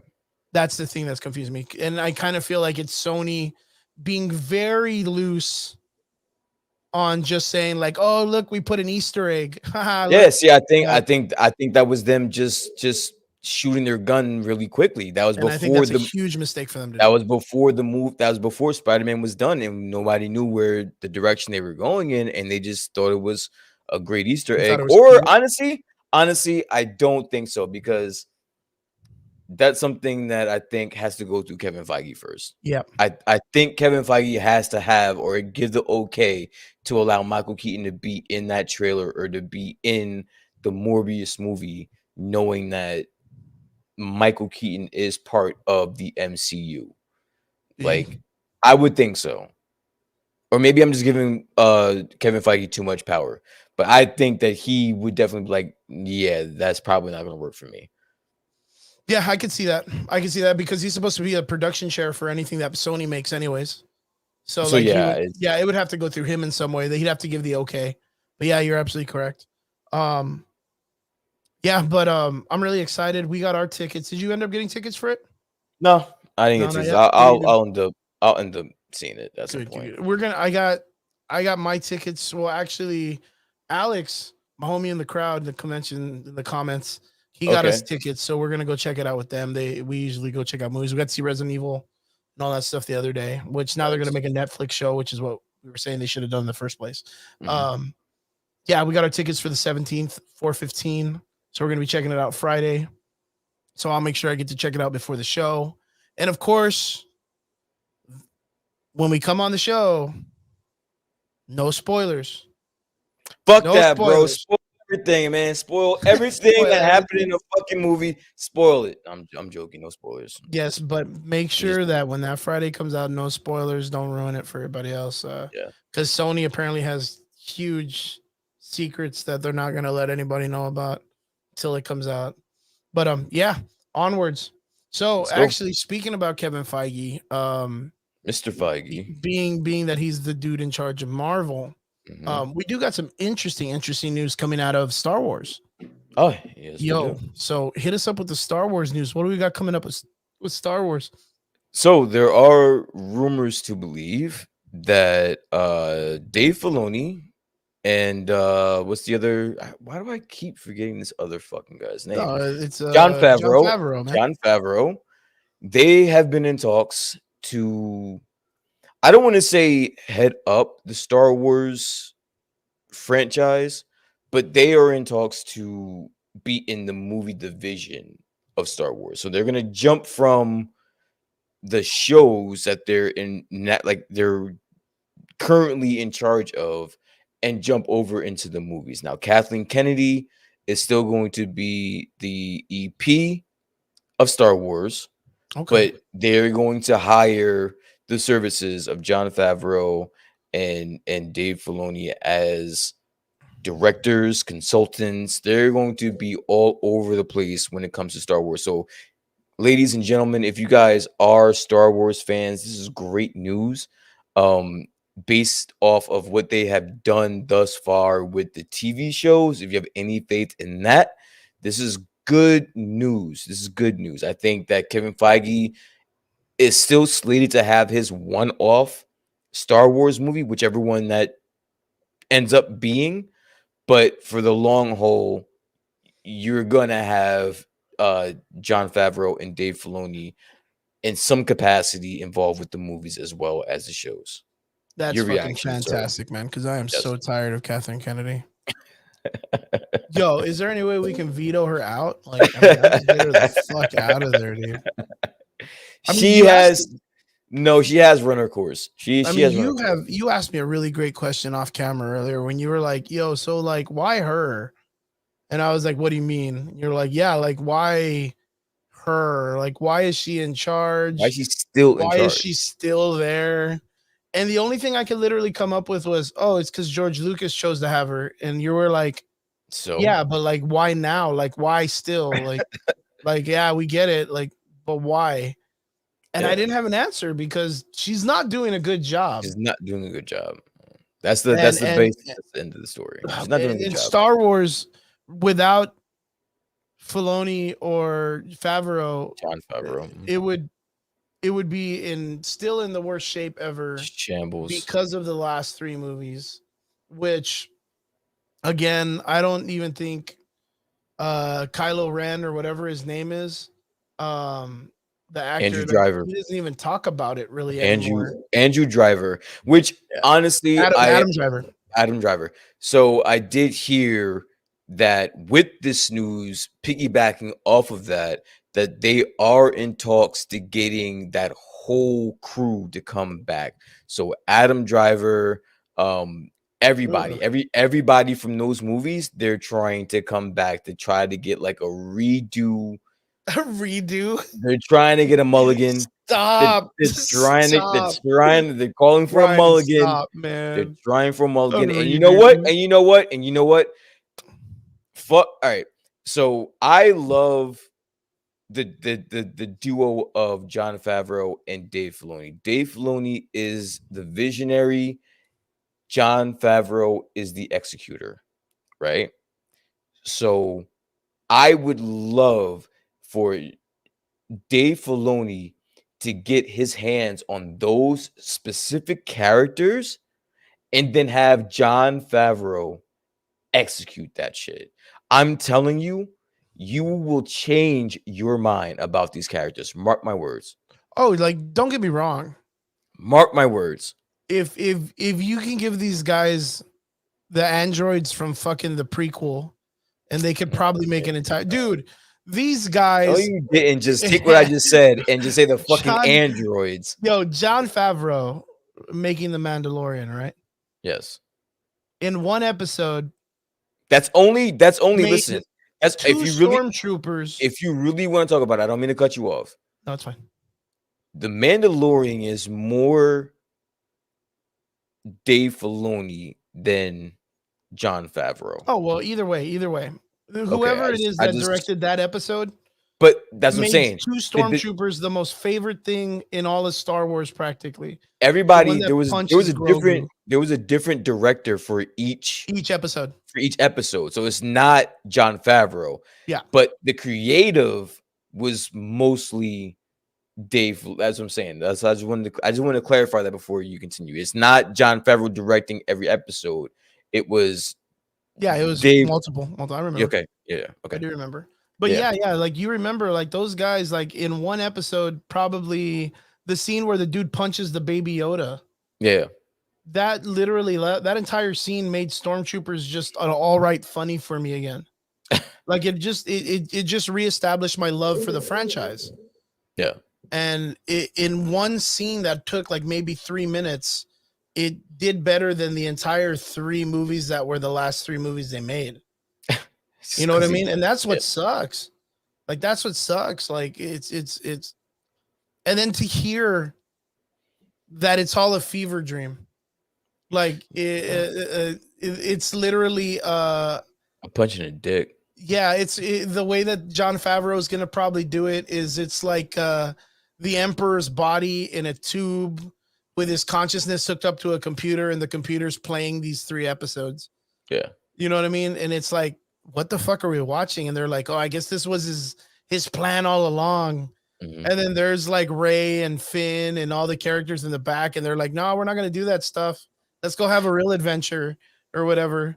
I wouldn't know how I'd feel about it though. All right. So then I guess my ultimate question to you is, how much worse can it get? It can't get worse. All right then. Like So we've the last how 3 much worse movies, can it get? the last 3 movies literally took over the unspeakable Christmas special, which Okay. I don't know if you know what I'm talking about. No. Because there's back in the day, the original cast of Star Wars did a Christmas sing along, Mhm. and it was horrible. It was fucking downright horrible. It's because it was the cast of Star Wars singing that. Yeah, I mean, I didn't see where it was a good idea, but they were like, "Fuck it, let's do it. Let's bank on this. Let's make Yeah. some money." And they Yeah. made a Christmas special where people were singing and dancing and doing some crazy shit, and it wasn't good. Mhm. The trilogies, the last trilogy is not better than that. That made that Christmas special better. It made it more manageable. It made it where I can go back and watch it and be like, oh, there's Luke Skywalker. Oh, Leia. And then I was like, dude, I would easily pick the Christmas special over the last 3 movies. That's funny. Let me ask you, out of all 3 movies, which one was the one you hated the worst? Or I guess liked. I guess that would be the better one. That'd be an easier question. The Last Jedi. Okay. No. The last trilogy, the one with Rey and Finn and all of those. Not the original trilogy. Not the one with Mark Hamill. Okay. Talking about the latest ones. The latest. Wait. No. Wasn't it called The Last Jedi? No, it was it The Last Jedi? Yeah, maybe it was. was. It was The Last Jedi. I was like, wait a minute, don't get me crazy. Yeah, no, the one with Rey and Luke Skywalker and Finn, The Last Jedi. That one to me was probably the worst one out of the latest movies. Okay. Yeah, that one. I mean, what about? I think What about you? you see, it's always been up in the air for me, dude, because I fucking hate all 3 of them equally. I'm not gonna lie. Yeah. But yeah, I'm gonna bring up a picture real quick just so I can look at them. So fuck, which one would be the one that I fucking despise the most? The last one. Fuck it. The last Jedi did for me. I don't know if Rob is talking about that, but for me, The Last Jedi it was a miss, dude. It didn't hit for me at all. Yeah, the last of the films, I cannot remember the names. I'm real bad when it comes to this shit, but I guess The Rise of the Skywalkers, I think it's called. Okay. Whatever the last of the trilogy was, the very last films, I thought it was complete ass. Like, I think the write-up for all the characters ended up being really shit. The only part that I thought was really good, and the reason why I thought it was good is because of how bad it was. And the characters knew it, because the way the characters react to the situation, the main actor then makes a face. He's like, yeah, I don't get it either. Which is the last scene when Rey force transfers the lightsaber to Kylo Ren. Uh-huh. Do you remember that scene or no? Yep. Okay, so in that scene, Emperor Palpatine's like, yeah, pick your sword up and slice me down or whatever the fuck. She puts the sword behind her head and then it disappears. And then Kylo Ren pulls it out. And the Knights of Ren are like, what the fuck? How do you get that? And he goes like this. Yeah, I know. I don't get it either. Like he literally acts the part of saying, I know I don't get it either. Mm-hmm. And then just starts kicking the shit out of everybody with a lightsaber. That one moment in that movie made the movie so funny to me. Let me ask you a question. So we just finished talking about the latest trilogy. What Yes. about the middle? What about the middle trilogy? The older films. No, episode 1, 2. I'm sorry. Yeah, because the prequels, which would be the middle of the trilogy. Episodes 1, 2, and 3. Okay. Which one did you like the most, or did you like any of them? And honestly, anybody that's listening in the comments, I want to know your thoughts on this too, because I'm tired of having this conversation with you motherfuckers that hate the prequels. I want to know if there is any movie in the prequels that you guys like. I want to know which one they are, sir. Fuck, that's a good question. Or Yeah, I do you would say just the hate Revenge them of the all? Sith. I would say the Revenge of the Sith. Okay. Yeah, the Revenge of the Sith to me was probably the most Star Wars themed one. I think it kind of fell into more of what the original trilogy felt like, where the first two were very political, very talkative, very open-winded. Okay. The first film, episode 1, was very kid film, except for the part where, like, you know, the kid's like a slave. Yo, Phantom Menace is a classic. I'm gonna go out there and say it. Fight me. I mean, yeah, I mean, for what it's Fight worth, me. it's Phantom a cool film Menace. and stuff. Phantom Menace is a classic, bro. But what I'm makes it a saying- classic, though? It makes it a classic because that, honestly, you just said it. For me, that was more Star Warsy than the rest of them. Than the rest of the prequels. That one was super Star Warsy. If that makes any sense, like that shit resonated with me. I honestly, if you take the corniness of Jar Jar Binks and take him out of that movie, it's a pretty fucking good movie, dude. Okay. It's a pretty fucking good movie, yo. Yeah, the fight scene, yeah, with Darth Maul. Yeah, but even the racing, that wasn't cool with the fucking with Anakin as a fucking racer. That wasn't cool when he was fucking that shit was fucking dope, dude. Like I thoroughly. I mean, it was interesting because we had never seen that in the universe before, right? Yeah, I loved it. Yeah, I thought it was, you know, it was cool because it was a good expansion of the universe. I'm just tired of people shitting on the prequels. I know it was like a popular thing to do to shit on the prequels, but they weren't that bad. They weren't. That trilogy is better than the fucking last fucking trilogy. Yeah, I promise you that much. I was gonna say, with the popularity of the last trilogy, the prequels are not that bad, and they are not that bad. They're not that bad. They were a blessing at the time, I'm guessing, because I guess it was that hard to make a Star Wars movie. But I would definitely agree with you. For me, Revenge of the Sith is probably my favorite of the prequels. Attack of the Clones was actually, if you listen, it was okay. If you rewatch that right now, that's a good fucking movie. I mean, the prequels are fucking good. The prequels are good. The only thing that I didn't like, and it's a really weird thing, right, is I always talk about this, like the story blueprint of writing stories. The reason why I wasn't a big fan of the Phantom Menace, except for the action, was because the story building was very weird. It was the beginning of the story. Well, there was no main character. You have to build it. You have to build all the story. I know. You're building the story. Usually, when you have like a hero story, you know, you have your antagonist, your protagonist. You have all these different characters, right? Like you have, and the thing is like not Mace Windu, but Qui-Gon Jinn. Literally is like the driest character. Like he doesn't really have a persona or even a personality that coincides of being a regular character in society. It's like the dude is just a dry noodle. It's fucking Liam Neeson. He made a fucking career off that shit. And I like Liam Neeson, and he made a career off that shit. being the dry fucking noodle in the fucking No, shit. he had other things that were way better than that, like way better movies. But like his character had no character development. He was very like if it's actually a question asked in like college classes Mhm. where people will be like, okay, cool, like tell me and break down Qui-Gon Jinn's character in the Phantom Menace.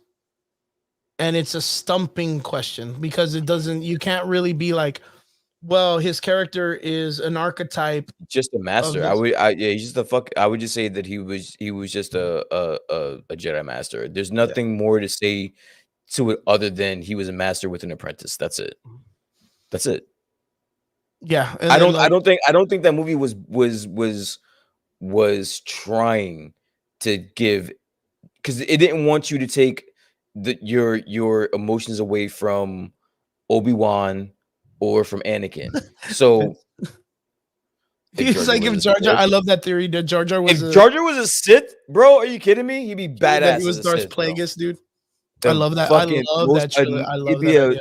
he'll be the most annoying Sith on the fucking planet. But no, I kind of get it though. I know that they didn't want to give you too much. They didn't want you to care too much uh about him because they wanted you to not spend so much focus on him as they wanted you to focus on the people that you wanted to focus on. So I get it. Which the I story get it. would have been the focus on Anakin, right? Well, no. In the first movie, the movie was based, it was the focus was supposed to be on Obi-Wan. As far as I'm concerned, Phantom Menace, the focus was Obi-Wan. Well, Obi-Wan was in the ship the entire movie. But he was the one that was guiding everything. He was the one that was the focal point. Yes, you grew, like you got to learn about Anakin, but you were just introduced to Anakin like he was the child. So it's kind of hard for you to connect with him as a child. No, but remember For in the me, film, in the first film, Obi-Wan stayed in the ship the entire movie not after they really. got to the ship on Tatooine or whatever. It was Qui-Gon that was the one that was going out working with the family and talking. Oh, and that's right. being with That's the right. kid. That's right. So True, true, like true, it's true. not Yeah. Obi-Wan. So That's like that, right. and it's crazy because this is where that film gets confusing, is because you correlate it to all the other parts. Mhm. And the thing is, like in that film, the moment Obi-Wan is established, he stays in the plane. This isn't just, yeah. Yeah, he stays in the plane. Then you say, okay, cool. Well, the movie starts off making it to where the dialogue is mostly about Qui-Gon. Mhm. But Qui-Gon's character doesn't have a lot of development. It's already established. And he doesn't change past that. So, like, in the situation of him, the only thing that you ended up finding out about Qui-Gon was that he's a little rebellious. That's literally it, against the Jedi Academy, right? Or against the running. That's why a lot of people are like, "Oh, he was the first gray Jedi," which that's not even real. Freddie Prinze Jr. established that. You guys got to see that if you haven't seen it. There's a whole breakdown of Freddie Prinze Jr. bashing the idea of the gray Jedi. But yeah, it's thought that Qui-Gon was this character that was like, well, he's a Jedi master. He is the equivalent to everything a Jedi master should be. But then again, he goes against the Jedi Academy and all the masters by choosing the child after, Yoda said no. You know what I mean? Let me ask you a question. Shoot. What better fight scenes in the whole Star Wars franchise Oof. was better than Phantom Menace? Nah, dude, not even. Nothing. Like you can't compare it to any of the originals. People in the chat, please tell me, since you guys want to shit on, not just you guys, but people in general want to shit on the prequel so bad. Can you guys name me a fight scene in any? I'm sorry, no, in That the was movies, better than the Darth Maul in fight the scene movies, or the in the Anakin movies, Obi-Wan. in the no, in the in Phantom Menace with Darth Maul and Qui-Gon and Qui-Gon and Obi. Obi-Wan. Qui-Gon and Obi-Wan. I want to know, what is it, please? And I'll wait. So the only other fight scenes that come to mind for me is, of course, the Anakin Obi-Wan fight scene, which is the one in the lava, which is on Mustafar. Yeah. Okay, but then again, it's part of the That's trilogy. the It's part of the same only trilogy. that's the only acceptable answer as far as I'm concerned. To me, and it sounds weird, but I really liked the fight scene of Rey and Kylo on that water planet. On the water planet. Okay. Yeah, I thought that was cool. Was But it's it a only water planet or was it like a or ship? like or a something I don't like- even know what it It is. was it was like a It ship was like or a some shit drowned like that. ship or something. Yeah, yeah. I thought that was cool, but just for the visual effects. The visual effects were Yeah, dope. those were fantastic. But fight scene, no, dude. Like, through and through, Ray Parks literally does a fucking B twist. Like no ropes, no strings. Like that dude, through and Killed through. that shit. Yeah, it was literal, it was real. Like it was real martial arts shit. Mhm. Like, and of course, that was coming off of the heels of knowing that the prequels was the first time that they were allowing tricking with the sword, because they didn't allow that in the original Star Wars movies. Where you No, can, like, Vince, I'm sorry to cut you off. The fucking Yoda and Count Dooku was fucking trash. I'm sorry, dude. That was CGI the fuck out. Get the fuck out of here, bro. I'm not accepting that as a my fucking favorite answer, fight bro. scene, dude. Favorite fight scene, blew all of them out of the water. Get the fucking Yoda versus Count Anakin Dooku. versus all the younglings, dude. Get Fucking best fight scene ever, dude. Yo, you know what's even more hardcore about that scene, even on a darker tone? That Yeah. kid is the only one that called him master. That was the only person. Remember, he wasn't a Ever. master. He He was wasn't a never master at that knighted. point. He was never a never. master. He was always a knight. He was never a master. That was the only kid. The only kid looked up to him with respect. It was like, Master Skywalker, what do we do? And then he's like, "Fuck you, kid. Wrong title." Trash, dude. My favorite theory, a dude, I'll dick. never fucking forget that, was that Snoke was that kid, dude. He was the That's kid? That was a Snoke. theory? There was a theory that Snoke No. grown up was that Was the kid kid? grown up, He that he became a survived? Sith. Yeah. That's so trash. I'm not even gonna lie. That's such a bad, like, I've it's never a heard real that. fucking thing that people were like, "Yo, that was the kid that Anakin." I was like, "No, that kid got it the worst, dude. He was like, He got it first. He was He got front it line, dude. Yeah, he was front line, dude. That was He got straight it garbage, first. man. That was a garbage theory. Holy shit. Yeah, no, I mean, I just That's over the years I've realized that I've acquired a tolerance to people shitting on the prequel, but if you really think about it, they weren't that bad. They No, weren't that they bad weren't. at They all. weren't really that bad. They had a They really weren't cool that bad at all. cast. I mean, it had a really good. It had good dynamics in the sense of what it was building, and Yeah. what it was it took the idea of Star Wars and it went the other direction because they brought a lot of politics involved. It opened up the universe a lot more. It definitely did. This last Uh, movie. Okay, Vince, there you Vin- go. Vince Weaver asked Vince, a really good question. what is the What's worst the lightsaber worst fight fight scene? scene? It is 1000% Yoda versus Count Dooku, bro. Like, it's the worst fucking lightsaber. Worst fight scene? This is the fucking worst lightsaber fight scene ever, dude. Yo, I got one better than that. It was What's that? Yoda versus the Emperor Oh, the in the Emperor. fucking council room. Yeah. You remember, because they start When throwing the fucking council, council discs. the council chairs or whatever. Yeah. Actually, And then Yoda just fucking falls and breaks a hip, and then has to sneak out of a tube and starts crawling through the air ducts, real fucking Die Hard I'm style. so sorry, Vince. I'm an asshole. That's the one I'm thinking about. No, I'm sorry. The one with Dooku was actually dope. Yeah, that's That where him one- and Anakin. Yeah, that- Dooku slaps him up.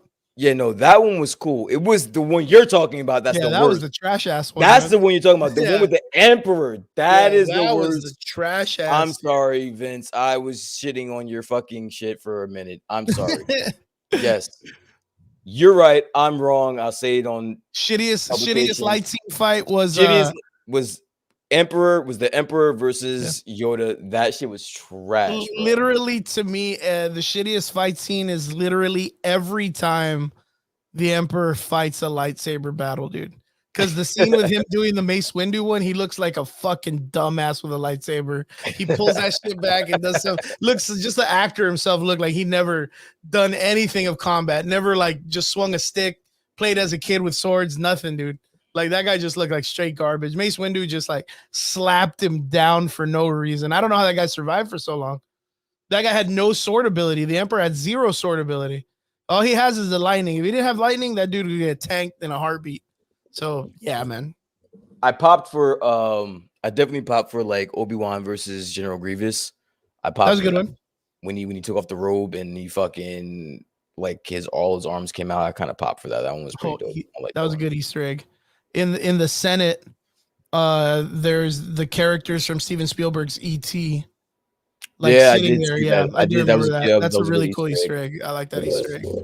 East- But yeah, but yeah, man, straight up, best. I mean, the worst fight scene to me. I mean, you know what's even fucking crazier than that is the last movies are so like garbage. I have so many like just missing memory gaps of like all of those films. I don't want to call them all I mean, there were some cool garbage. scenes, Yeah. but are you like look at the scene between Kylo Ren and Luke at the end, like when they finally get to like duel up, and Luke I Skywalker's like the Force Awakens. I like the first one, the first of the last trilogy, the Force Awakens. I liked yeah. it. I was a fan of that. I was a fan of that movie. Well, it was the first Um, time we got to see a Star Wars movie in like what 20 years, 10 yeah. years, I 10 mean, years. I mean, it was a good movie though. yeah, Regardless, that was J.J. Abrams. It Yeah. wasn't fucking dumb shit doing it like in part two. What's his name? Fucking the guy that made Looper. I don't I even know know. you're I don't talking even about. know. I know you're talking about. It's another dumb guy. He made the second movie, and he literally like from what I saw in the because I'm a real big fan of Star Wars, right? So I Yeah. have a tendency to like sit down and watch all the fucking behind the scenes shit and all the documentaries and all the fucking directors speaking over the film and watch it with them talking and shit like that. Um, the dude did know his fucking Star Wars knowledge. He Yeah. was super intelligent at it. But literally what he did was like, oh, hey, remember what J.J. Abrams wrote about, Ray and Finn kind of having like a thing? And I know the audience wants that.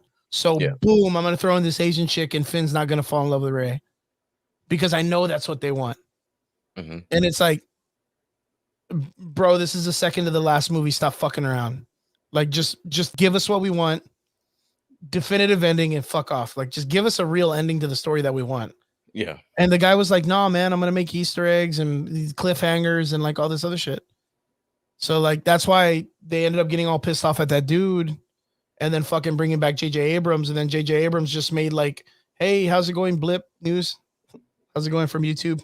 Vince, by Thanks the for joining way, us. Anakin versus Count Dooku, thumbs up. That was a Yeah, good man, fight. I would give it a thumbs up. I'd give That it a was a good solid fight. thumbs up. Yeah. That was the first time that you got to see Anakin kind of like reach the tipping point. You got to Yeah. see the Emperor kind of like Show out. show his He fangs showed out. kind Yeah, of he thing. showed out. Yeah, Yeah, he showed got out. to show his fangs and shit like that. It was Yeah. pretty good. I thought that was a really good fight scene. Yeah, it was a really good Um, fight scene, yo. I think Count Dooku, what's his name, Christopher Lee? Yeah, I think he did it. Man, what an amazing amazing job. opportunity to bring him Amazing in. job. Count Amazing Dooku job. was actually a Padawan under Yoda. Yeah. Yeah, like his backstory is he was actually a really cool like Jedi master, and he actually was like one of the top dueling guys Hmm. in the system of Star Wars stuff. He used like the fencing variation, and Okay. it works very good against aggressive people because it's a counter system.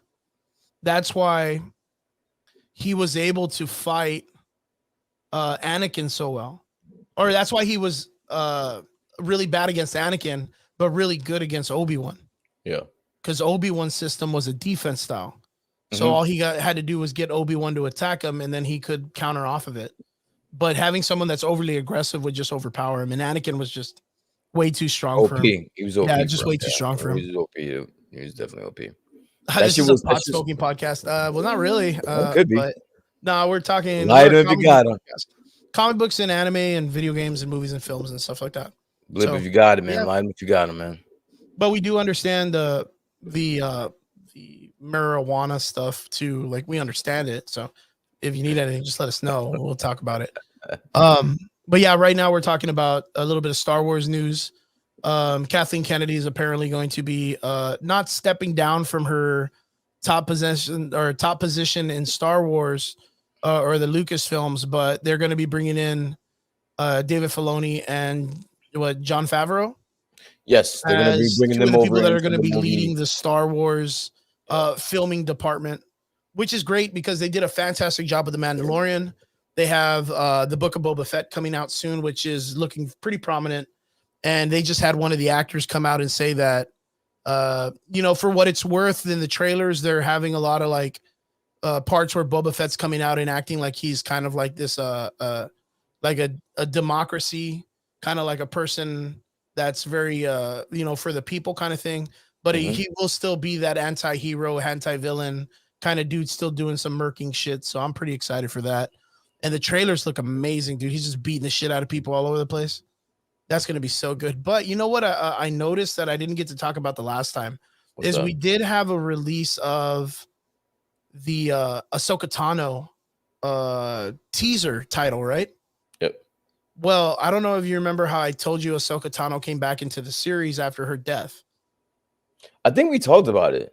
We definitely talked about it. Yes, because we talked about how Ezra found this like door, or he was able to tap into some power in the Sith temple that he was able to go into and go into like the back door of the Star Wars universe, right? Uh-huh. And go through time and all this other stuff. Mhm. Well, if you look at the Ahsoka Tano title, all the background image is that path.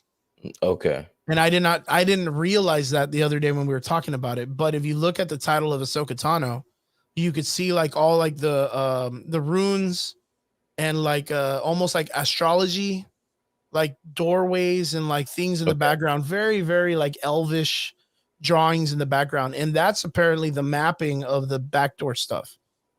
Gotcha. So it kind of opens the question is, are we possibly going to be getting a backdoor time traveling matrix kind of like vibe from the Ahsoka Tano show? I guess Oh, we'll see. yeah, because it's one of those things. Like, I think it was I mean, you'd really have to be a person who had seen that series and know about it Mhm. to really, really know about that part of the show. Yeah. Because right now, if people weren't listening to this or they didn't research it on their own, they would have assumed that Ahsoka had just been hiding or going through the motions of just being a person in the Star Wars universe, where they didn't know that there was a scene where Ahsoka Tano was caught in a temple with Darth Vader and she was apparently killed by him. She didn't have an escape, and the only way she could escape is through the back door. Gotcha. Where Ezra. So like it's just really crazy, and it's just cool to know that that's like a tip of the hat to them Mhm. putting that in the poster. So we may get some real like fucking make it sound like a religious kind of like behind the scenes backdoor thing to Star Wars. I don't know. It could be getting pretty crazy. But I do want to answer this question though, just to interact with Vince just a little bit. Anakin yeah. versus Qui-Gon, who would win? It depends on which Anakin we're talking about. Qui-Gon's a bitch, so I'm not really a big fan. So it depends. It depends on which Anakin we're talking about. We're talking about like, if we're talking about like pissed off, heartbroken Anakin, like damn near Darth Vader, Qui-Gon is fucked, dude. From that point moving forward, Qui-Gon is fucked.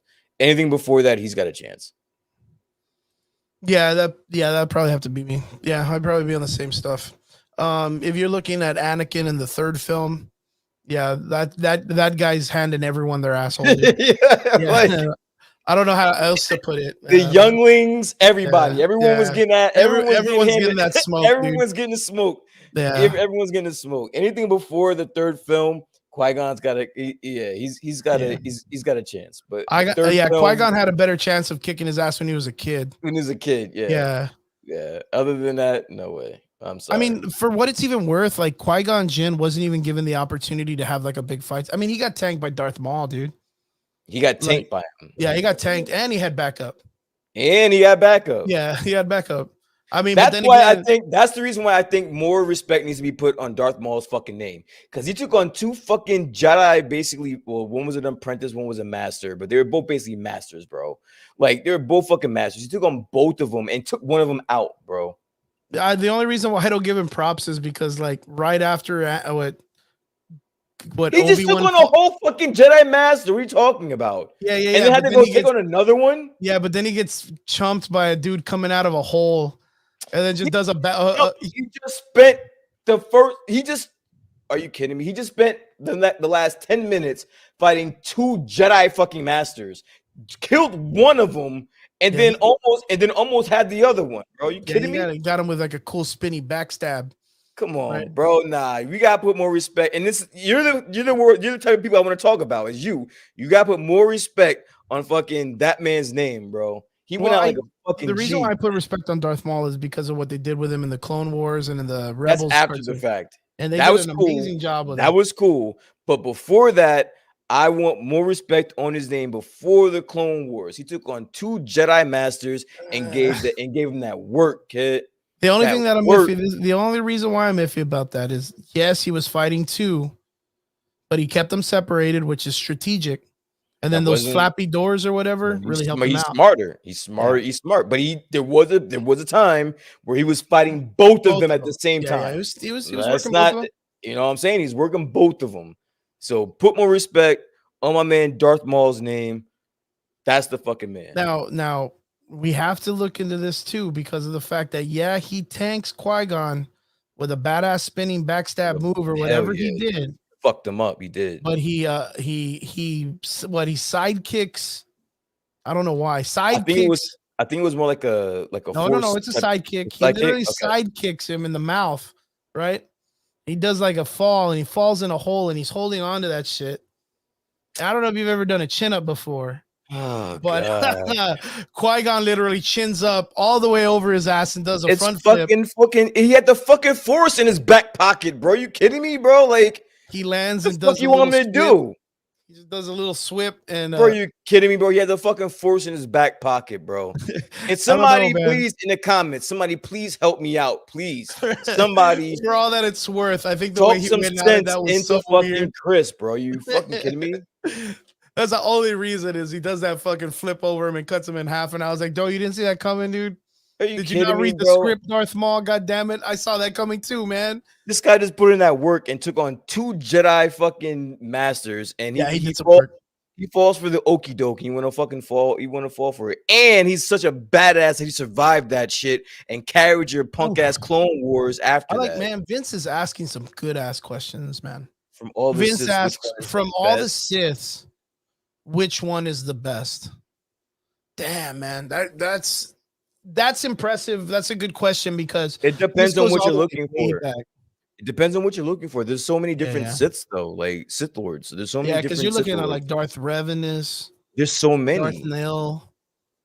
Yeah, there's so fucking many. And what are you looking for? Are you looking for the sadistic Sith Lords? That's a good question too. The smart ones, the fucking. Which ones are you looking for? There's so many of them, dude. So many of them. Malgus, Sidious. I would probably, honestly, give it to. I'd probably give it to Sidious. He has to be the best, only because he kept his like veil down for so long, and then when at the opportune time he came out, and it was perfect. Like it was just perfect.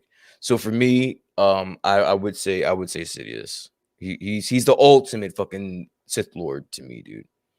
Man, it's a good question, man. I mean, I'm a big fan of like Knights of the Old Republic.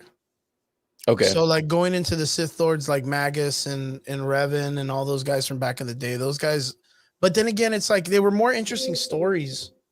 You know, there was like when you read Harry Potter compared to the films, like since there was such deeper lure, you know, you got a lot more out of the character development. Mm-hmm. And that's why I think those were a little bit more, to me, a little bit more of a, like Darth Malgus in those games was really, really cool. Mm-hmm. He was like this dude that was like, you know, a normal Sith guy. And then he got damaged like Darth Vader. And then he gets like this badass costume. And then he fucking goes out and starts like just kicking the shit out of all the fucking Empire or the Republic or whatever. Like just soloing them. And then of course there's like, dude, what was that dude? There was one of them from way back in the day. He actually came out in in the Rebels cartoon, and he tries to get Yoda to change to the Sith side. Like he jumps Okay. on Yoda. It's this guy. He's got like a crown and stuff. I can't remember off the top of my head, but yeah, there's a bunch of Siths, man. There's a bunch of Siths, but they're gonna be more into the legends more than anything. So, but if we're talking about just the films, I mean, I would probably have to say Sidious. Yeah, I mean, because Sidious himself, like, I think the way they wrote him is he portrayed the Sith better than any of them.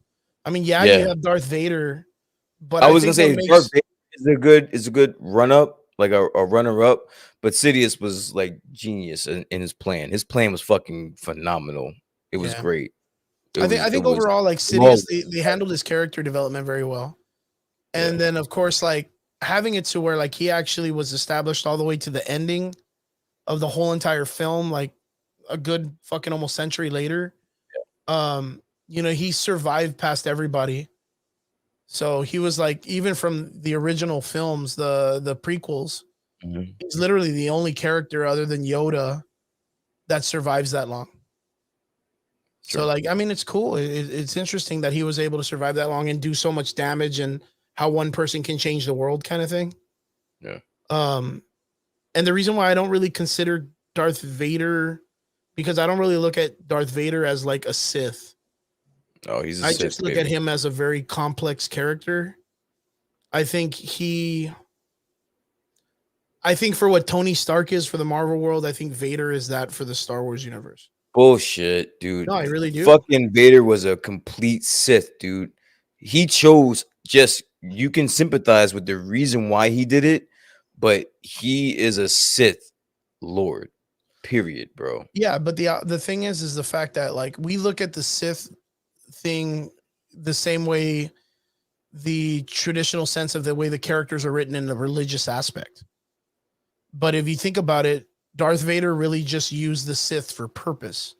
He wasn't necessarily a Sith by religion. He He didn't was a follow Sith. it just to do Okay, it. a Sith by association. Then that's still a Sith. Like Yeah. again, you can sympathize with the reason why he did it. Yes, it's a tragic story. Like he put his faith in Sidious. Sidious fucked him, and it is what it is. Mhm. But at the end of the day, he did choose that path. He did. His heart was overcome by the dark side. He is a Sith. Period. I've had this conversation plenty of times, which I kind of flip back and forth on how I feel about that. But I've come to the fact that he is a Sith, and that's all there is to it. You can sympathize. It's fine to sympathize with the reason why he's a Sith, but at the end of the day, he is a Sith Lord. He is evil. Like he has been consumed by the dark side, and that's what makes him a Sith Lord. But remember that the only reason why that happens is because the light side chooses that. That's fine. Again, you can sympathize as to why he is on the dark side. You everyone has their own reason why they came to the dark side, but ultimately he is on the dark side, and that's what he is. That's just the nature of the beast. It is what it is. So then why does he go back to being a good-minded person at the end of the film if he's complete Sith? He doesn't. He just realizes that that was his kid, and he decided to do the right thing by his kid. It's not saying that he was doing the right thing because he was still an asshole up until that point. He decided to change his ways for his kid that he realized who it was, right? Well, no, well, not necessarily, because the way that it's apparently written in the stories is that when you become a Sith, you're almost like reborn into a whole new persona. So you're literally your identity from prior is almost deleted or erased, So what which we're was saying, equivalent. Okay, so which goes back to the last film where Kylo Ren has to kill his father, right? okay, There was a theory that Han Solo realized what he had to do and helped him kill himself. while we're talking about this, anybody in the comments, if you think that Darth Vader is a Sith Lord, yes or no, put in the comments. I think this is a very interesting conversation. I don't know how much time you want to spend on it, but Yeah. I definitely think that no matter how you dice it, no matter how you fillet it or whatever, he's a fucking Sith Lord. You can give me all the reasons why, the backstory, all that shit. Us growing up as children, us growing up with the lore, he's a fucking Sith Lord. We've always grown to know that he was the top of the top of the Sith of the Sith, basically the entire arc of the movie line. So I'm not gonna change that just because whatever. Yeah, like no, don't get me wrong. Like on plain and simple, on the very surface of it, considering what it was, is yes, he's a Sith. Mhm. He was a Sith all the way to the very end until the last moment when he chooses to find his humanity and come back to being the father, Anakin Skywalker, of Luke Skywalker. Yeah. So with that, it's always gone off of the psychology of what Vader and the post-traumatic syndrome that he has, that he suffered through, the PTSD of being in the trauma and the losing of his mother and the losing of Padme, the losing of his body and limbs, and being screwed over by his best friend who he loved like a brother. His story is tragic, bro. I'll agree. I'll agree with a lot you. of tragedy. There's a lot of shit. There's a lot of shit, bro. There's been a lot of establishing material after that states that even beyond the shadow of the doubt that he wanted to learn to bring Padme back, and then he accepts the dark side. He kind of goes beyond of what the Sith religion is. Like even the ruling, when he ends up bringing in like a Star Killer, right, from the Force Unleashed, and stuff like that. He does break the rule of two, which is what the Sith, what they believe has to be done for their religion to be successful, because the less numbers, the more powerful the two are. So since the Jedi have an academy of all these different, there's a lot of people using of the Force, so it's dwindled through a lot. But since there's only supposed to be two Sith, since it's the rule of two, the power is only separated in the dark side between two people. Gotcha. So Darth Vader actually went against that and had a Padawan. So like it was, and then not only that, if I'm not mistaken, Sidious also had other Padawans too. I think he had multiple Padawans. Yeah, he had like multiples, if I'm not mistaken. So it's just, it's like you said, it's a very complex situation. Like if you break it down, story. Yeah, it's a tragic story. Because there are certain ways that it's written where Vader only used the Sith just to get more powerful. And then there is the whole other dynamic that it's when the light has purpose of defeating the dark, it creates opportunities for itself by making things go to where they need to go. Okay. So like the light, apparently that's why Qui-Gon saw that there was a lot of hope or whatever in Anakin. But Qui-Gon also, I think it was Obi-Wan, one of the motherfuckers, they warned each other like, yo. Well, Yoda was the one that was like, nah, I don't want this kid. He's fucking trash. Yoda was always the one that was skeptical, but I think there was a part where it was either Qui-Gon or it was Obi-Wan. I can't remember which one, but they were like, bro, we can't be wrong about this because this motherfucker is so strong. Qui-Gon was sold on that shit 100%. He was like, this kid, I want him on my team. I'm not gonna give him up for dodgeball, dude. This kid's on my team. He was like, yo, but if we're wrong about this could be really bad. But yeah, that the one that questions it is Obi-Wan. It's Obi-Wan. He's the one that's like master. I know the fucking, the Jedi Council was like, don't do it, but you're still doing it. But why are you gonna do that? Like, if we really mess up and we make the wrong choice, that's Obi-Wan's character. That's Obi-Wan. I knew it was one of them. It was one of them that was like, I don't fucking know. But yeah, it was definitely Yoda was like, nah, fuck that. Yeah, like, fuck that kid. That kid right there. Get him out of here. Get him out of here. Put him in the fucking in the younglings class, dude. Yeah, put him in the younglings class and get another Anakin ready, dude.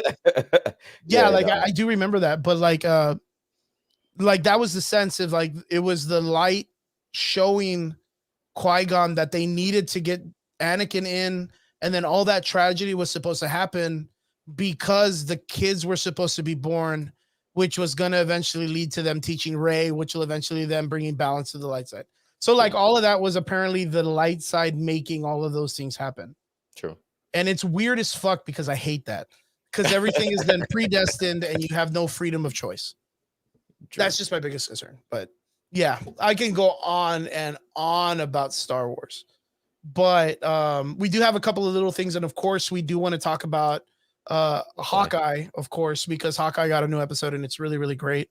On the side note, we also got We wanted. Oh man, we have a little bit of talk for a major discussion, right? We have a little bit of time. You can do like Yes. 10-15 minutes of this. Okay, we could do it So really quick. apparently, okay, so Brian is the one that brought this up the other day, and he said that there was apparently a major villain casted already, Yes. but they have So not released the actor yet mhm.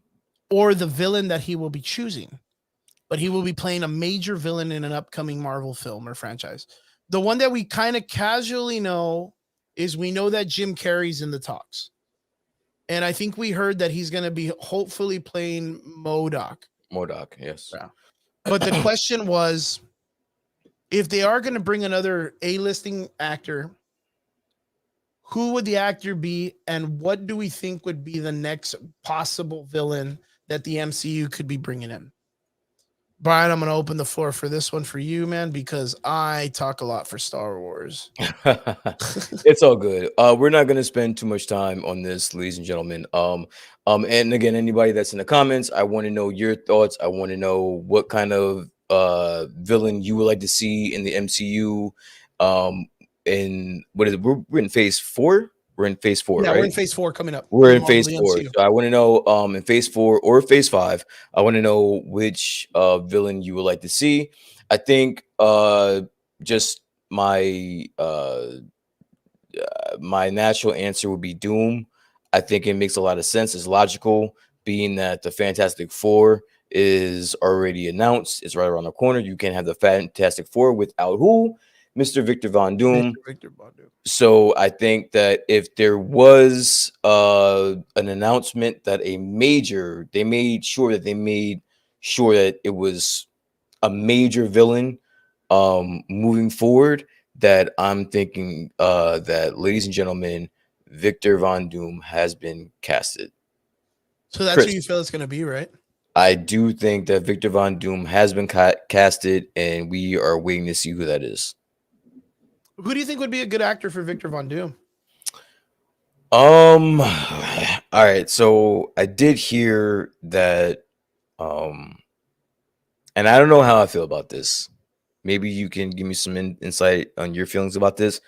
But I did hear that Marvel is kicking around the idea of casting Mr. Michael Fassbender, Oh, Mr. shit. Mr. Magneto, Mr. Magneto himself. Mr. Magneto himself, Yeah. as Mr. Victor Von Doom. How do you feel about that? I think Michael Fassbender is an amazing actor. I think he could pull it off easy. You know what I mean? Would you rather Having, like, see him? Would you rather see him as Victor Von Doom, or would you rather see him reprise his role as Magneto? Because shit, he you was see, a fucking hell of a fucking Magneto. Dude. yeah, because I was gonna say, like, being that it was Sir Ian McKellen for so long, Mhm. and of course, like, he's kind of like an elderly gentleman now that he's probably not, on the edge of coming back. Vince got my guess right on the button. That's so Mi- fucking crazy. Good Which one, call, Annihilus, man. Mephisto and Nihilus? Annihilus. Yeah, Annihilus is such a crazy villain, but we'll talk about him in a little bit. But Michael Fassbender, when he played Magneto, it brought a whole new dimension to the Magneto character in the franchise. Mhm. It was a breath of fresh air. Like, it was, who is gonna pick up the slack from a man like Sir Ian McKellen? You know what I mean? And Michael Fassbender brought that shit like in a heartbeat. He brought it home. My favorite He brought scene it was him, the coin scene or the bar scene when he's talking to the two German men. Okay. And like, I don't even know where they're in. They're like in the safari or some shit. Okay. But he talks German to him, and then they find out he's a survivor of the Holocaust, and then he just fucking Yeah. murks him. That whole scene was just fucking. It was poetic. It was poetic, right? But to see him play a sophisticate like Victor Von Doom, that would be pretty cool too. Fuck. All right, so Vince, I'm gonna let you know right now. I have the word apocalypse on my forearm. Oh, fuck. He is my hands down top Marvel villain of all time. That motherfucker is badass. Like, I remember as a kid falling in love with Apocalypse. So if I can get a proper Apocalypse, I will be fucking literally. I can say I can die a happy man. I didn't get it in the last X-Men movie. That shit was trash. Um, the best iteration of Apocalypse that I've gotten so far has been in like the 95 X-Men uh TV show. Other than that, the comic books are where I originally fell in love with him. I thought he was badass from the comic books. Um, but that would be fucking dope. Like I would love to see a really good version of Apocalypse, dude. So going off of the idea of Victor Von Doom, Hmm. first off, what age would you want to see the actor portrayed at? Selfishly, I want to see him, and I want to see the Fantastic Four as their early 20s, the younger version. I Okay, don't so want that's I don't when. want the older version just so it gives me more room to be creative with them. Okay. When I see if I think of an older Fantastic Four, the only thing in the back of my mind is, all right, how much longer do we have with them off the rip? Yeah, because if they're a little bit like that's like the Avengers right now, right? Like they're all like late 40s, maybe Yeah. 50s. So it's like, how long do we have until they're gone?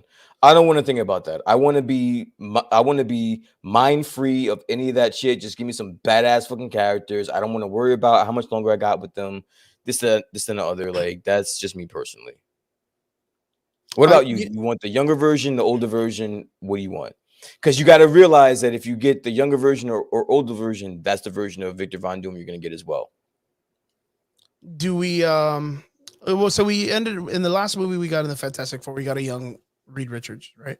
And we Yes. got a young Victor Von Doom. But to have them already established without like some crazy like backstory of them being kids in high school, you just do like a minor touch up and then that's that. With what happened to Sokovia, you could bring in Doctor Doom or Victor Von Doom as this guy that's already in charge of another country, Liberia, Hmm. and he's already running that shit like the way Wakanda is. Like it's just its own place on the other side of the world. This guy's just a madman, and there's already a Reed Richards somewhere in our universe that's already working with NASA or whatnot. Hmm. You can kind of get him at like that, like maybe like 35, maybe 40, and still make him look kind of young. I can see that. Doom is kind of like. Are you talking about Doom or are you talking about Reed Richards? Both of them because they're roughly the They're same both the age same because they went to age. high Yeah, they're school the same together, age. Yeah, college and they're the stuff. same age. That's what I'm saying. Like whatever one you're gonna get the other the same age. Doom, I can see. I wouldn't mind a Doom uh being older because that motherfucker is a beast no matter what age he is. That Yeah, motherfucker is crazy, bro. I like Doom too. He's like my second favorite villain of all time. Doom but is a fucking who would you choose to play him if you were going to um choose? Okay, so like thinking of the actors that we have right now in the MCU, right? yeah. Would you want someone that's roughly Robert Downey Jr.'s age, or would you want someone that's closer to No, I told you I want the younger version. I want the younger version of you want the whatever you younger one? give me. So I want the college or fresh out of college um Fantastic Four and Victor Von Doom. I want the younger version of them. They're So someone closer to Tom Holland's age. a little bit older than that. Okay. But I don't know how that's gonna. Yeah, I don't know how that's gonna play. Oh, I have a question. This is just out of the left field. I know we're not supposed to be spending so much time on this. They keep in Hawkeye. They keep bringing up that Tony sold the fucking Avengers Tower. He sold it.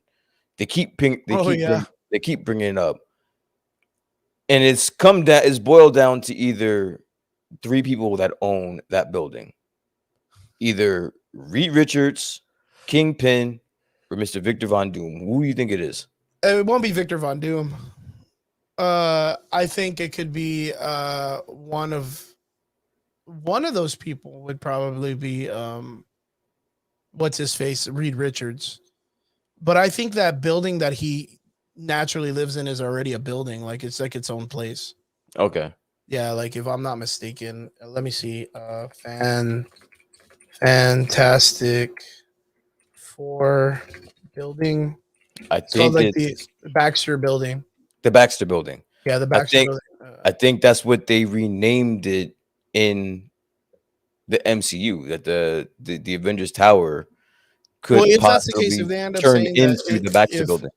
if in the Hawkeye movie they end up saying that it's like the Baxter Building or it's on Baxter Street or Oh, something then like we that, know. Then we then know. we'll know for sure. It could be Osborn. Oh, Yeah, it could be Norman Oscorp Osborn. Building. Yeah, Oscorp Building. Yeah, Fuck. for Oscorp, it could be Norman Osborn or Kingpin, maybe, but I don't know. Like, I just don't feel like that might be a thing. The only other person that I could see it being off the top of my head would be Roxxon, Okay, the guy Roxanne. that owns Okay. Roxxon. Yeah, Yeah. which is the Taurus guy. I can't remember the off the top of my head. He's a dude that turns into a Minotaur. But yeah, that guy. I can imagine it being that because Roxxon or it's all over the place in the Marvel universe, all over the place. I did hear a dark horse for the running for the owner of that building is a variant of King. Really? Because you remember how in Loki, the Avengers Tower Yeah, was in. it was bought out, right? Kang Yeah, Tower or something like that. yeah. Yeah, it was bought out. Maybe. We still need a Iron Lad, so we can get a version of Iron Man from the future, come back, change to younger man, and all that stuff. It could. I mean, shit. It might be Bruce Wayne. Might be It was fucking Bruce Wayne Wayne. Towers. That would be hilarious too. All right, I ain't let's gonna go in. lie. Let's get into Um, Hawkeye. Let's get this out the way. Yo, straight up, like someone that I like to see come into the Marvel universe would be Mads Mikkelsen. Okay. Mads Mikkelsen. He's one of my favorite actors. I think the dude's a beast. I think he would be a good Magneto. But you know who else I think would be a good Magneto? And it sounds really, really weird. Um, the guy that plays the German dentist in all of Robert or Quentin Tarantino's movies. I should know this because I'm a huge Quentin Tarantino movie, but The one that's like, dentist is very yes, he's specific. always like, I'll find him out right now. He comes out in a lot of movies. German in Quentin Tar. Oh, you're talking about not King Charles. You're talking about fucking the fuck is his Christopher name? Waltz. Christoph Waltz. Christoph Waltz. Yes, Christoph Waltz. Yeah, I would like to see that guy come out in a Marvel film. I just don't know who. But as I would figure Magneto. he'd be a good Owen Reese, the Molecule Man, Okay. or the Beyonder. That would be the craziest fucking guy for the Beyonder. You could put him in anything and he's gonna be great. In He's anything. amazing. He's a great actor, Christoph Waltz. He's great in anything, dude. Oh man, that would be so good. Those two gentlemen, I would really like to see in the Marvel MCU someday.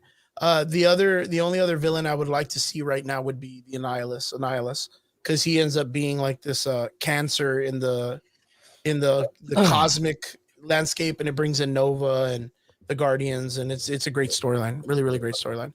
All right, let's get into this before we Pop it up while I go grab a beer. Hold on 1 second.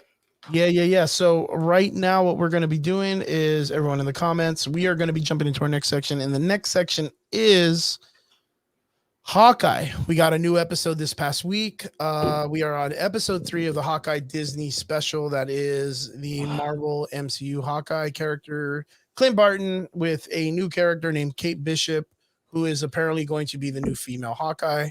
We got introduced to some really interesting characters. Echo, Kraz? What's that guy's name? The one that's with her? His name is Kazi, Kazi. right? Kazi, yeah. Kazi, and we got introduced and a little bit more of. Oh, you want to know something really fun? If you read the credits of this episode, the young kid in the karate scene that gets beat up by the big fat black kid, he's credited as a young Kazi. So I mean, I wouldn't doubt it. Yeah. So basically, like, they grew up together. Yeah. And not only that, but if you watch, and I don't mean to interrupt you, I know you're introducing the topic, but if you notice, when in that scene, in the karate scene, there's another red, another red sweat. What is the name of the gang? The red sweater, the bros. The bros or whatever. Yeah. There's another one there. So like, I think that's like a breeding ground for like the next crop of the gang. But go ahead. Well, if I'm not mistaken, they pick them up as orphans. So Okay. and then of course like those characters or those children are then like brought up doing martial arts and doing this and that for the organization itself. Yes, and it is to be said, Echo, the actress that plays Echo, I will find out right now. She is a Mhm. real life deaf and amputee. Yeah, It's super fucking amazing that person is dope, she's very yo. talented, man. She does an amazing job. I think the what'd you think of the episode? Um, her name is Alakwa Cox. A lot of Alakwa Wilcox. Alakwa Cox. Yeah, I think that she deserves her name to be said. I think that she did a great job. Um, I did kind of shit on the show last time uh that we talked about it. I said that I needed it to pick up, and it definitely did. Dude, that chase scene, that one shot VFX chase scene, phenomenal. It was pretty good. It was Phenomenal. hell of a good. Phenomenal. This goes back to the idea that Marvel does not fuck around when they do street level comic book films. Yeah. Again, just like the way they did the Winter Soldier, just like they did Civil War, just like they did the Falcon and the Winter Soldier. This this is coming up to be a very very good film. It reminded me of like the old TV show like the 24 Mhm. or like those kind of like NYPD Blues kind of like big action TV show kind of like stuff going on. I really dug it. And then I think I was telling you off camera that or off the feed when they did the big arrow. Mm. So that was so dope. That was super cool. Like that whole scene with all like they really take shit, I don't know. Let me say we're talking minor spoilers. Okay. Yeah, just to kind of put it out there. If you guys don't know, the Hawkeye show's been going on. We're on episode 3. We're going to talk a little bit about it, but yeah, continuing on. The whole entire shtick of all the funky arrows that Hawkeye has, I Mhm. loved it. I thought the banter and that whole scene that was written like where Kate Bishop's character is like, "Whoa, this one does that. That one does this." It was super cool. And she's Um talking to him, and he can't hear her the and entire she time. yeah, Can't hear her there's the entire time. there is such a cool dynamic between this character and Hawkeye, the Kate Bishop character and the Hawkeye character. Like their relationship and their friendship is really really good. Yeah. It's really solid. Like I almost consider it like Hawkeye is not only like a mentor but like a father figure or a big brother. I would say a little bit more than a big brother cuz he treats her like a daughter. Mhm. I guess that's the easiest way to put it.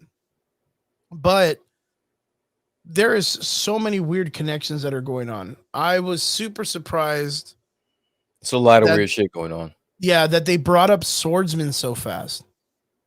Yes, Like from the jump, he was there, dude. Like yeah, he he's was there. in the very first episode like just chilling out. I And don't. Yeah, I don't want to give you spoilers. want to But know go ahead. something fucking crazy about his character? What's that? You know who his girlfriend is in the comic books or was for a while? No. Mantis. Oh no, shit. Guardians of the Galaxy Mantis. It's like his fucking chick. And this guy has he's worked with Kang the Conqueror. Mhm. He's worked with Rama Tut. Uh this guy's literally been in every corner of the fucking galaxy when it comes to being in the comics. That Yeah. swordsman guy. Yeah. And you wouldn't see it knowing that he's just like this substitute father figure for Kate Bishop. Yeah. It's so wild, but dude's a master of swords like the name is. He's part of this gang called the Circus of Evil. Mhm.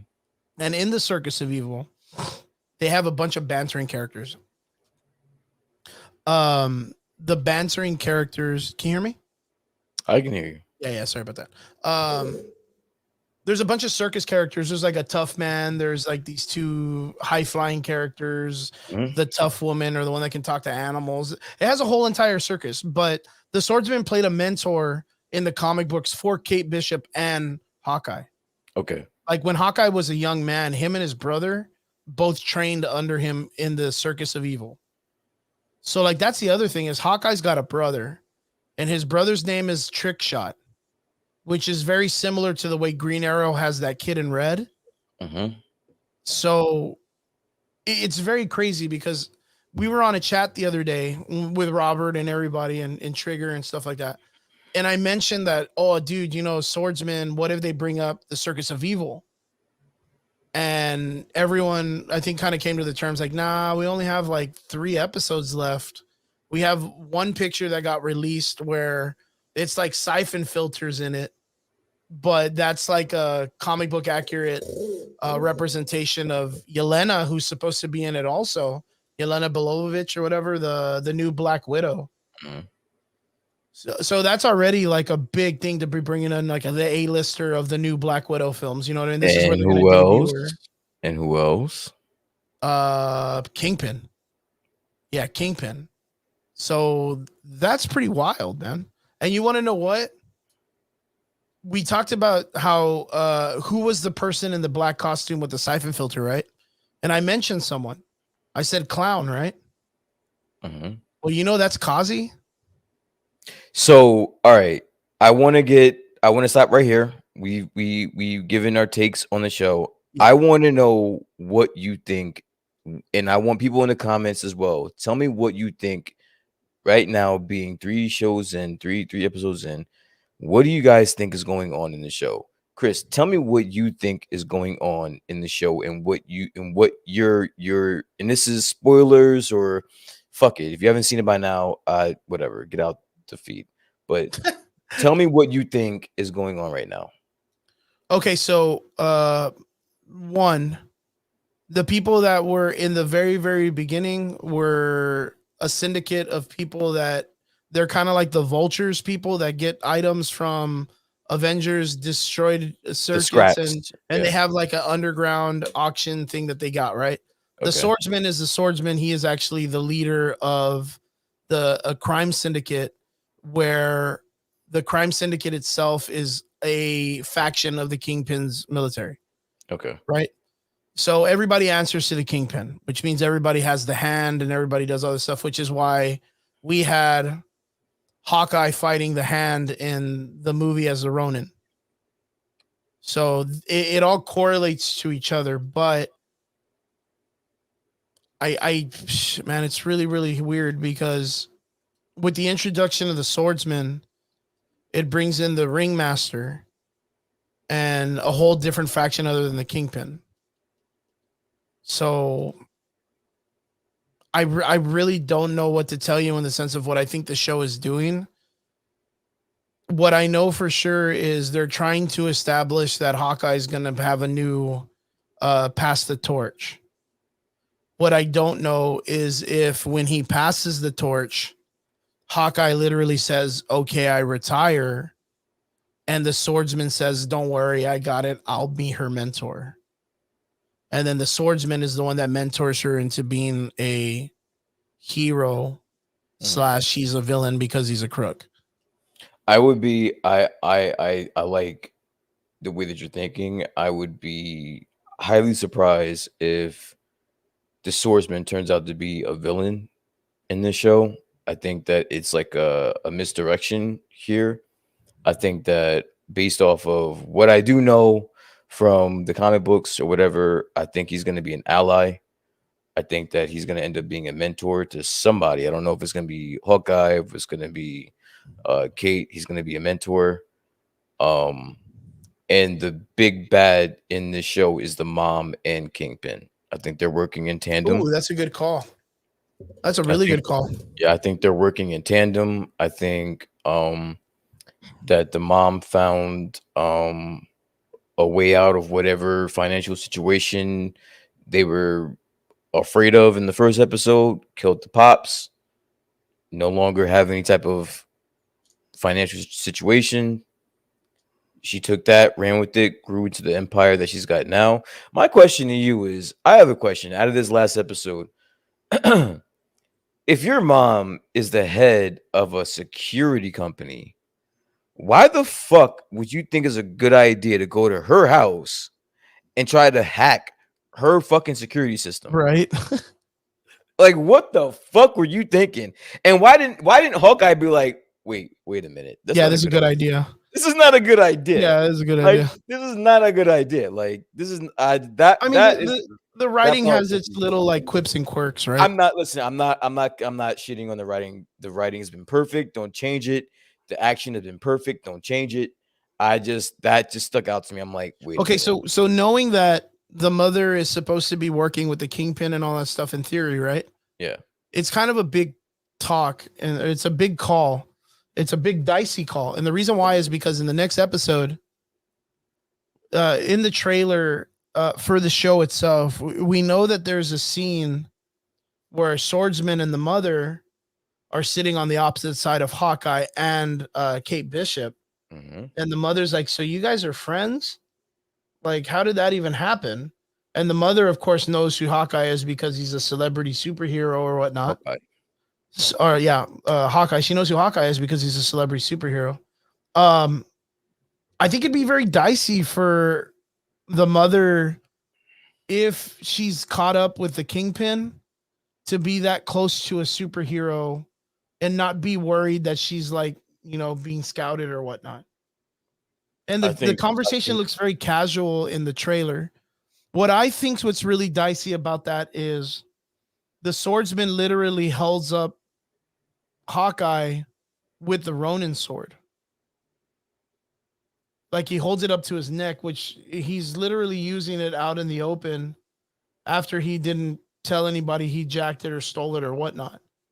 Plus, the theory is that the swordsman killed the uncle or that dude that didn't like Kate Bishop. I didn't I heard rumors that a lot is going to be revealed in this next episode. I'm very interested to know, because the way that the episode left off, Hawkeye never looked at the swordsman. No. He just get held up. He just got held up. Yeah. I'm very interested to know if he knows him. Like, if he knows him. That from would the be past. interesting.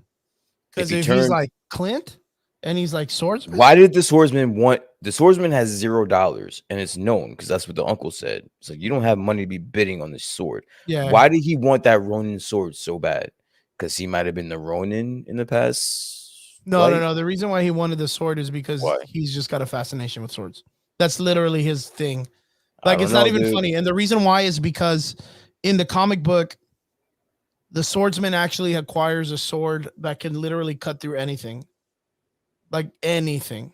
Mm-hmm. And I think that's what Ronin's sword is. I think it's made of vibranium. And he knew that at this black market, this sword was going to be sold. Mm-hmm. Like, that's what I really, really think.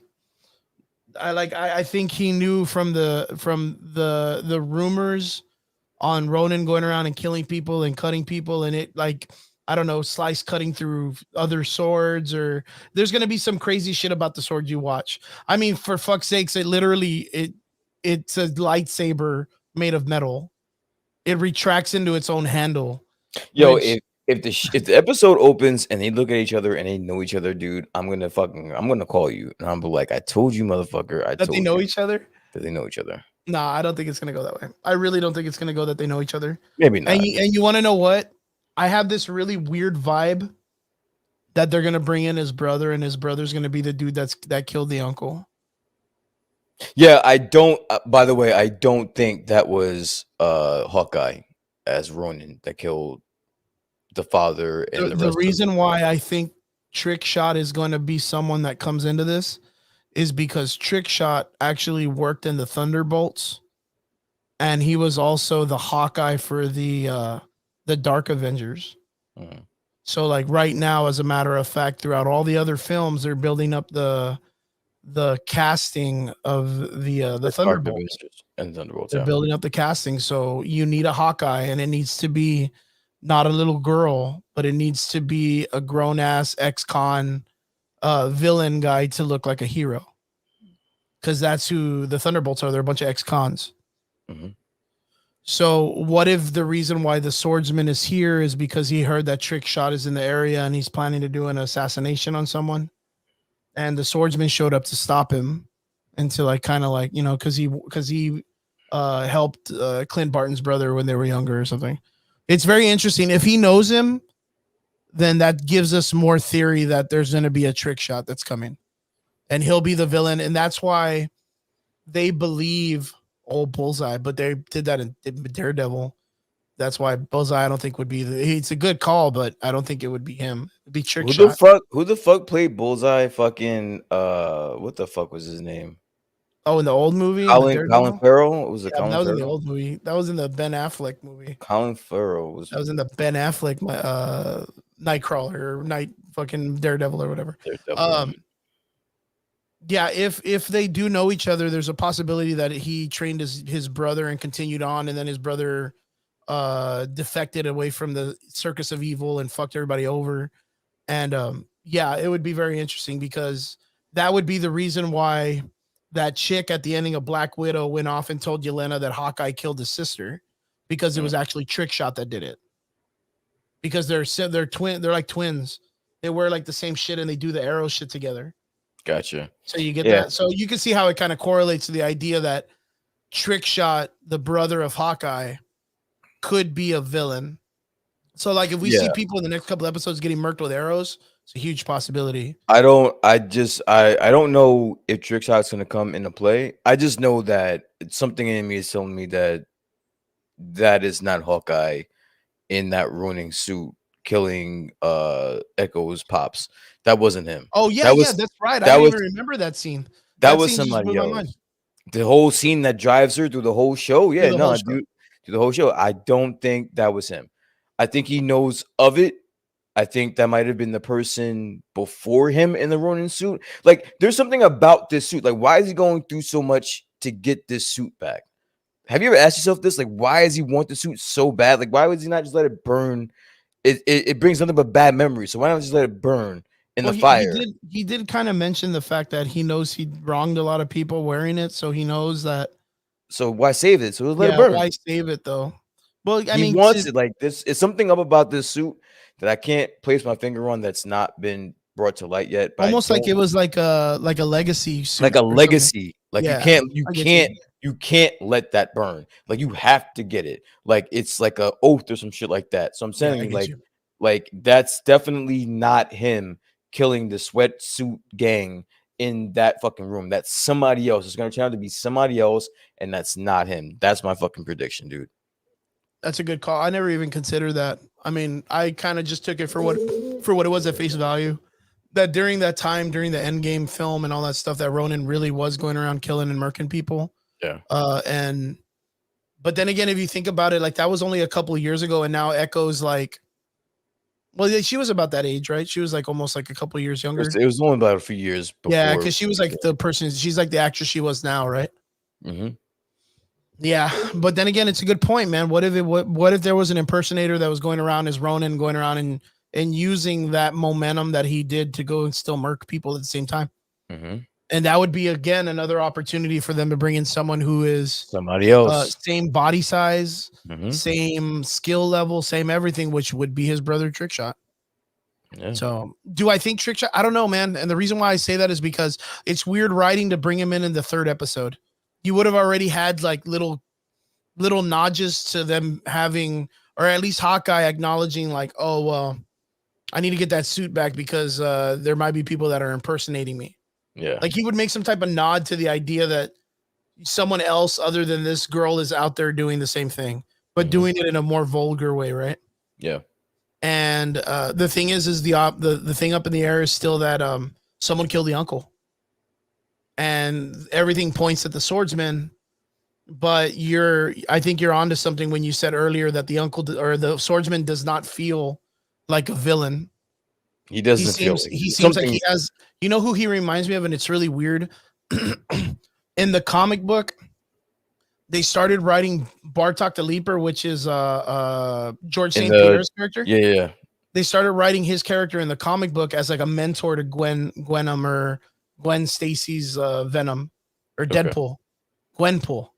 Okay. Yeah, because she ends up being like a Deadpool variation, white with pink. And he ends up helping her to be a better villain hero. It's very weird, but it's cool to see that. But I kind of feel like maybe they're taking that same cue from that arc of writing the comic book into that. And maybe that's what the sportsman's going to be, or the swordsman, where he's like, yes, he had a life of crime, but Mhm. now he's like switched it. He's trying to go main, or he's trying to go what's that shit called when you go like clean Straight, slate? straight. Yeah, he's He's just trying to going go straight. straight. Yeah, Yeah. so he's marrying the mom, but then he ends up finding the mom's kind of like dicing it up with the kingpin, and he's kind of like, well, maybe I fucked up, but I really do like this chick. She's cool though. Like she drinks wine or whatever the fuck that they do. I like the mom and the swordsman's relationship too. It's kind of like It's it's weird. real. It's Yeah. fucking weird. No, it's It's because forced. It's forced. It's forced. There's something weird going on there. It's forced. And there's something else. There's something I'm not beat. Listen, I'm a good person for bullshit. I call bullshit. I see it a mile away. Kazi, there's something up with yeah, him there's too, something bro. dicey about Kazi. I'll say that for sure. Kazi is He's a definitely little something up dark. with him, bro. He's a lot Yeah. dark. Echo seems like you can tell that there's a lot of heart behind her. And it makes sense, right? It makes sense that it's not all right. So just hear me out. This Shoot. is me fantasizing, right? Okay. We know Echo's getting her own show, right? Got it. Yeah, we do. She's getting her own show. Why would she get her own show? Hear me out. The reason why she gets her own show is because during this show, she realizes that it's not our Ronin that kills her father. During this show, she finds out the real person that was in the Ronin suit that killed her father, and that is what her show was about. Ooh, I like Finding that. that person. Yeah, I like that. She's on the chase. She's on the chase now. They break the case. They find out who it was for reals. In this She's show, got a whole new target. agenda. Yep. I And can now she I goes can be after behind that shit in a heartbeat. Absolutely. I mean, first off, the actress is super good.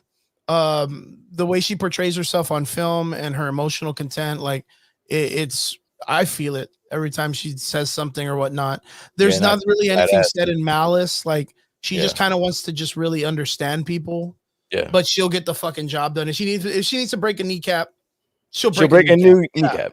Yeah, but if you're straight with her, she'll be like, "No, it's cool." Like you can be Yeah. The Kazi character, though, yeah, you are right. There is something a little bit dicey about him. There's something up with him, bro. There's something a little bit dicey about him. Even the guys that are in the fucking tracksuit mafia, like even them, they're a little bit like a little wet behind the ears. Like they're very like chill. Mm-hmm. Like they're not like mafia guys. Like those guys will get wiped down by Kingpin easy. Like, but I kind of feel like since Echo is the one that runs them, they're very kind of kicked back. Which is why which is when that Bishop chick asked that dude, "What's up?" Like he just opens up about his entire relationship and shit. I'm about to imagine Drag. Yo, I was real like, what is this? I love that scene, yo.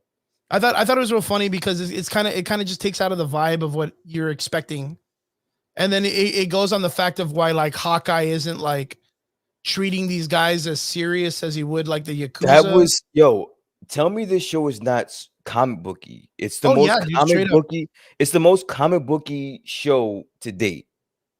Yeah. There hasn't been a Disney Plus show this comic booky. This is like fresh, like it's almost like straight out of the pages of a comic book, and they just put it in real life. I kind of feel like this show, like I guess Marvel kind of is like, well, we're not going to take ourselves too serious. Yeah, and I love that. I love that. I love it. Yeah, I can see that. I can see that. What are we expecting for the next episode? I do expect more development between Echo and her situation. I want more story from the mother. Listen, the mother is killing me. I need to know more about. There's a reason why we don't know more about her. Like they're keeping that in the shadows. I want to know more about the mother. Is she the actress that used to come out in Insidious or some shit like that? Yes, that's okay, her. Dude. Okay, so that's the other thing is they chose a really big actress to play the mother. If it's mother, that's what I'm saying. Scene. Like that's a really interesting. That's a good call. That's a really good call. I didn't even realize that till right now. I was like, holy shit. They're not just gonna. They didn't just pick her for some small fucking. Or just some small role. Yeah, you're right. Role. She's like a villain, bro. She's like the top. Like I honestly think she is like working next, like right hand man to Kingpin. Or right under Kingpin and the whole operation, dude. That type of casting is equivalent to that chick that's like with the not the Winter Soldier, but with the Patriot, or what's that dude's name? Fuck, I forgot his goddamn name. The dude that came out in the Falcon and the Winter Soldier, the other dude.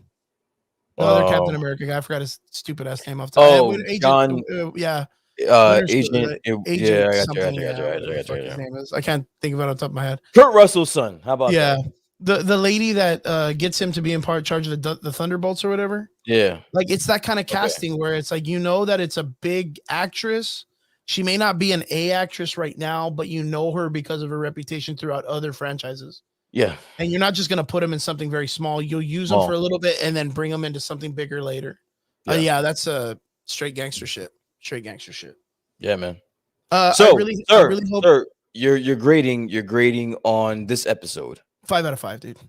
Oof, 5 out of 5. like I thought it was great. I thought it was This fantastic. I think the episode money that they used for the CG at the end with the arrow, I think that did you. that That's what did solidified it. the whole show for me. Right I there. got you. It was because Yes. it just had enough banter, it had enough comedy, it had enough character development, it had all of that stuff in it, and then it had its seriousness with the PTSD and the acknowledgement of Clint Barton dealing with the deafness, and then the effect that they used where He everything's can't hear muffled. shit.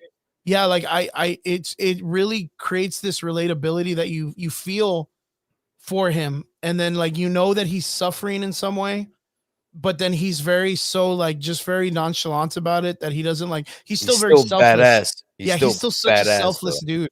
Yeah. It's really great. I feel like right now this show to me is it's not going to be the best Disney film, 5 out of 5, kind of it's not the best one.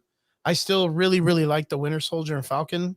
I put it to you like this. It may not be, as of right now, it may not be my favorite show altogether, but that was one of my favorite episodes out of all the shows. Oh yeah, definitely. That Definitely episode, 5 out of 5 for that episode. that episode was probably top 2, top 3 Disney Plus episodic easy episodes. Yeah, easy for me.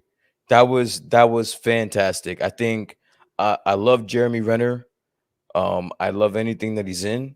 Yeah. This episode was fantastic. Again, that one shot / VFX car chase was so good. Did it for me. Did it for me. That was the whole episode for me. Not to mention the whole fight scene inside the KB toy store, which was a fucking blast from the past. I love that shit.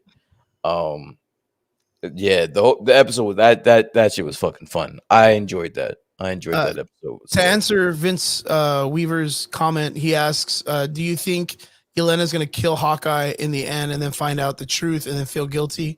No, I think she'll find out the truth without killing him. Yeah. And then feel guilty and then help them in some way, or at least tip of the hat and bounce out. She's smarter than that. She's smarter than that. She's smarter to kill. Good question. She's smarter than it's a good question. I think she's smarter because she really wants to know what happened to her sister. She doesn't know what happened. She really wants to know. And if she feels as though that Clint knows, she'll ask him before she kills him if she feels that way. I think it would be even more impressive is when she shows up. She says Yelena, he says it, knowing who she is because Natasha would have told him. Yeah, that's what I feel would be even more impressive. Because then she would trust him because his sister trusted him enough to let her know. Yeah, I would just find it hard to believe that if she was as close to her sister as we are to believe, she would obviously know how much Clint meant to her. Yeah, that's true too. Yeah, she wouldn't just even, and she can't just have this one stranger say, "Oh, well, Clint killed your sister," or "Hawkeye killed your sister." She's not beat for that. She's not stupid. She would definitely know who Clint is. She would go figure out what's going on, and then if she felt like he was responsible, then she might kill him. She's a cold-blooded killer. Yeah, she's hardcore, man. She's a cold-blooded killer, but if she would definitely do her due diligence first. So yeah. So guys, what did you think of the Hawkeye show, the Netflix series? Are you guys liking it? What do you guys see happening in the next episode and in the upcoming episodes all the way to the end? What are your theories? What are your hypotheticals? Anything that you guys have for the show? Guys, let us know in the comments. We want to thank you all for tuning in so much into the episode. We appreciate every one of you guys, to all our extraordinary listeners. What else did we talk about today that we can ask about? What are you guys? Did you guys get your tickets for Spider-Man? Are you excited? Do you think some crazy shit's gonna happen like we did? How do you feel about Jason Filoni and fucking where what is it? John Favreau and David Filoni. John Favreau. Yep. Yeah, how do you feel about that stuff? I love it. That's fucking made my day. That made me my day in a heartbeat. And what we wanted to ask real quick before we go, I know we've gone over like 10 minutes, but it's cool. Great episode. Is there anything in particular you guys want us to talk about in the sense of comic book stories or arcs? Is there a comic book arc that you want us to cover? Or is there a comic book character that you'd like to know more about? You'd like to hear us, the Average Boys, talk about it? Let us know in the comments or hit us up in the messenger. Hit us up during the week if you guys have anything involved. We are planning on doing deep dives into comic book arcs soon. And we're hopefully planning on maybe doing a Moon Knight one first, since Moon Knight is coming up. And I think that Moon Knight is a character that's not really talked about too much, and I think it'd be great to talk about. Hell yeah. Everybody knows the Guardians. Everyone knows the Avengers. Everyone knows our boy Iron Man and Spider-Man and Venom and everybody, but Moon Knight. Nobody knows Moon Knight. Moon Knight's an interesting guy. If you have any other opportunities or any other characters that you guys would like us to check out, even other franchises in the sense of DC or Image or Dark Horse or even variant comics, let us know in the comment section or send us a message during the week and we'll definitely check them out and hit you guys up. Guys, thank you so much for tuning in with us this Friday. We appreciate every one of you. Hopefully we see you again next Friday here on the Average Boys podcast. We'll see you next week. Thanks for tuning in and being awesome as usual. Laters. Peace.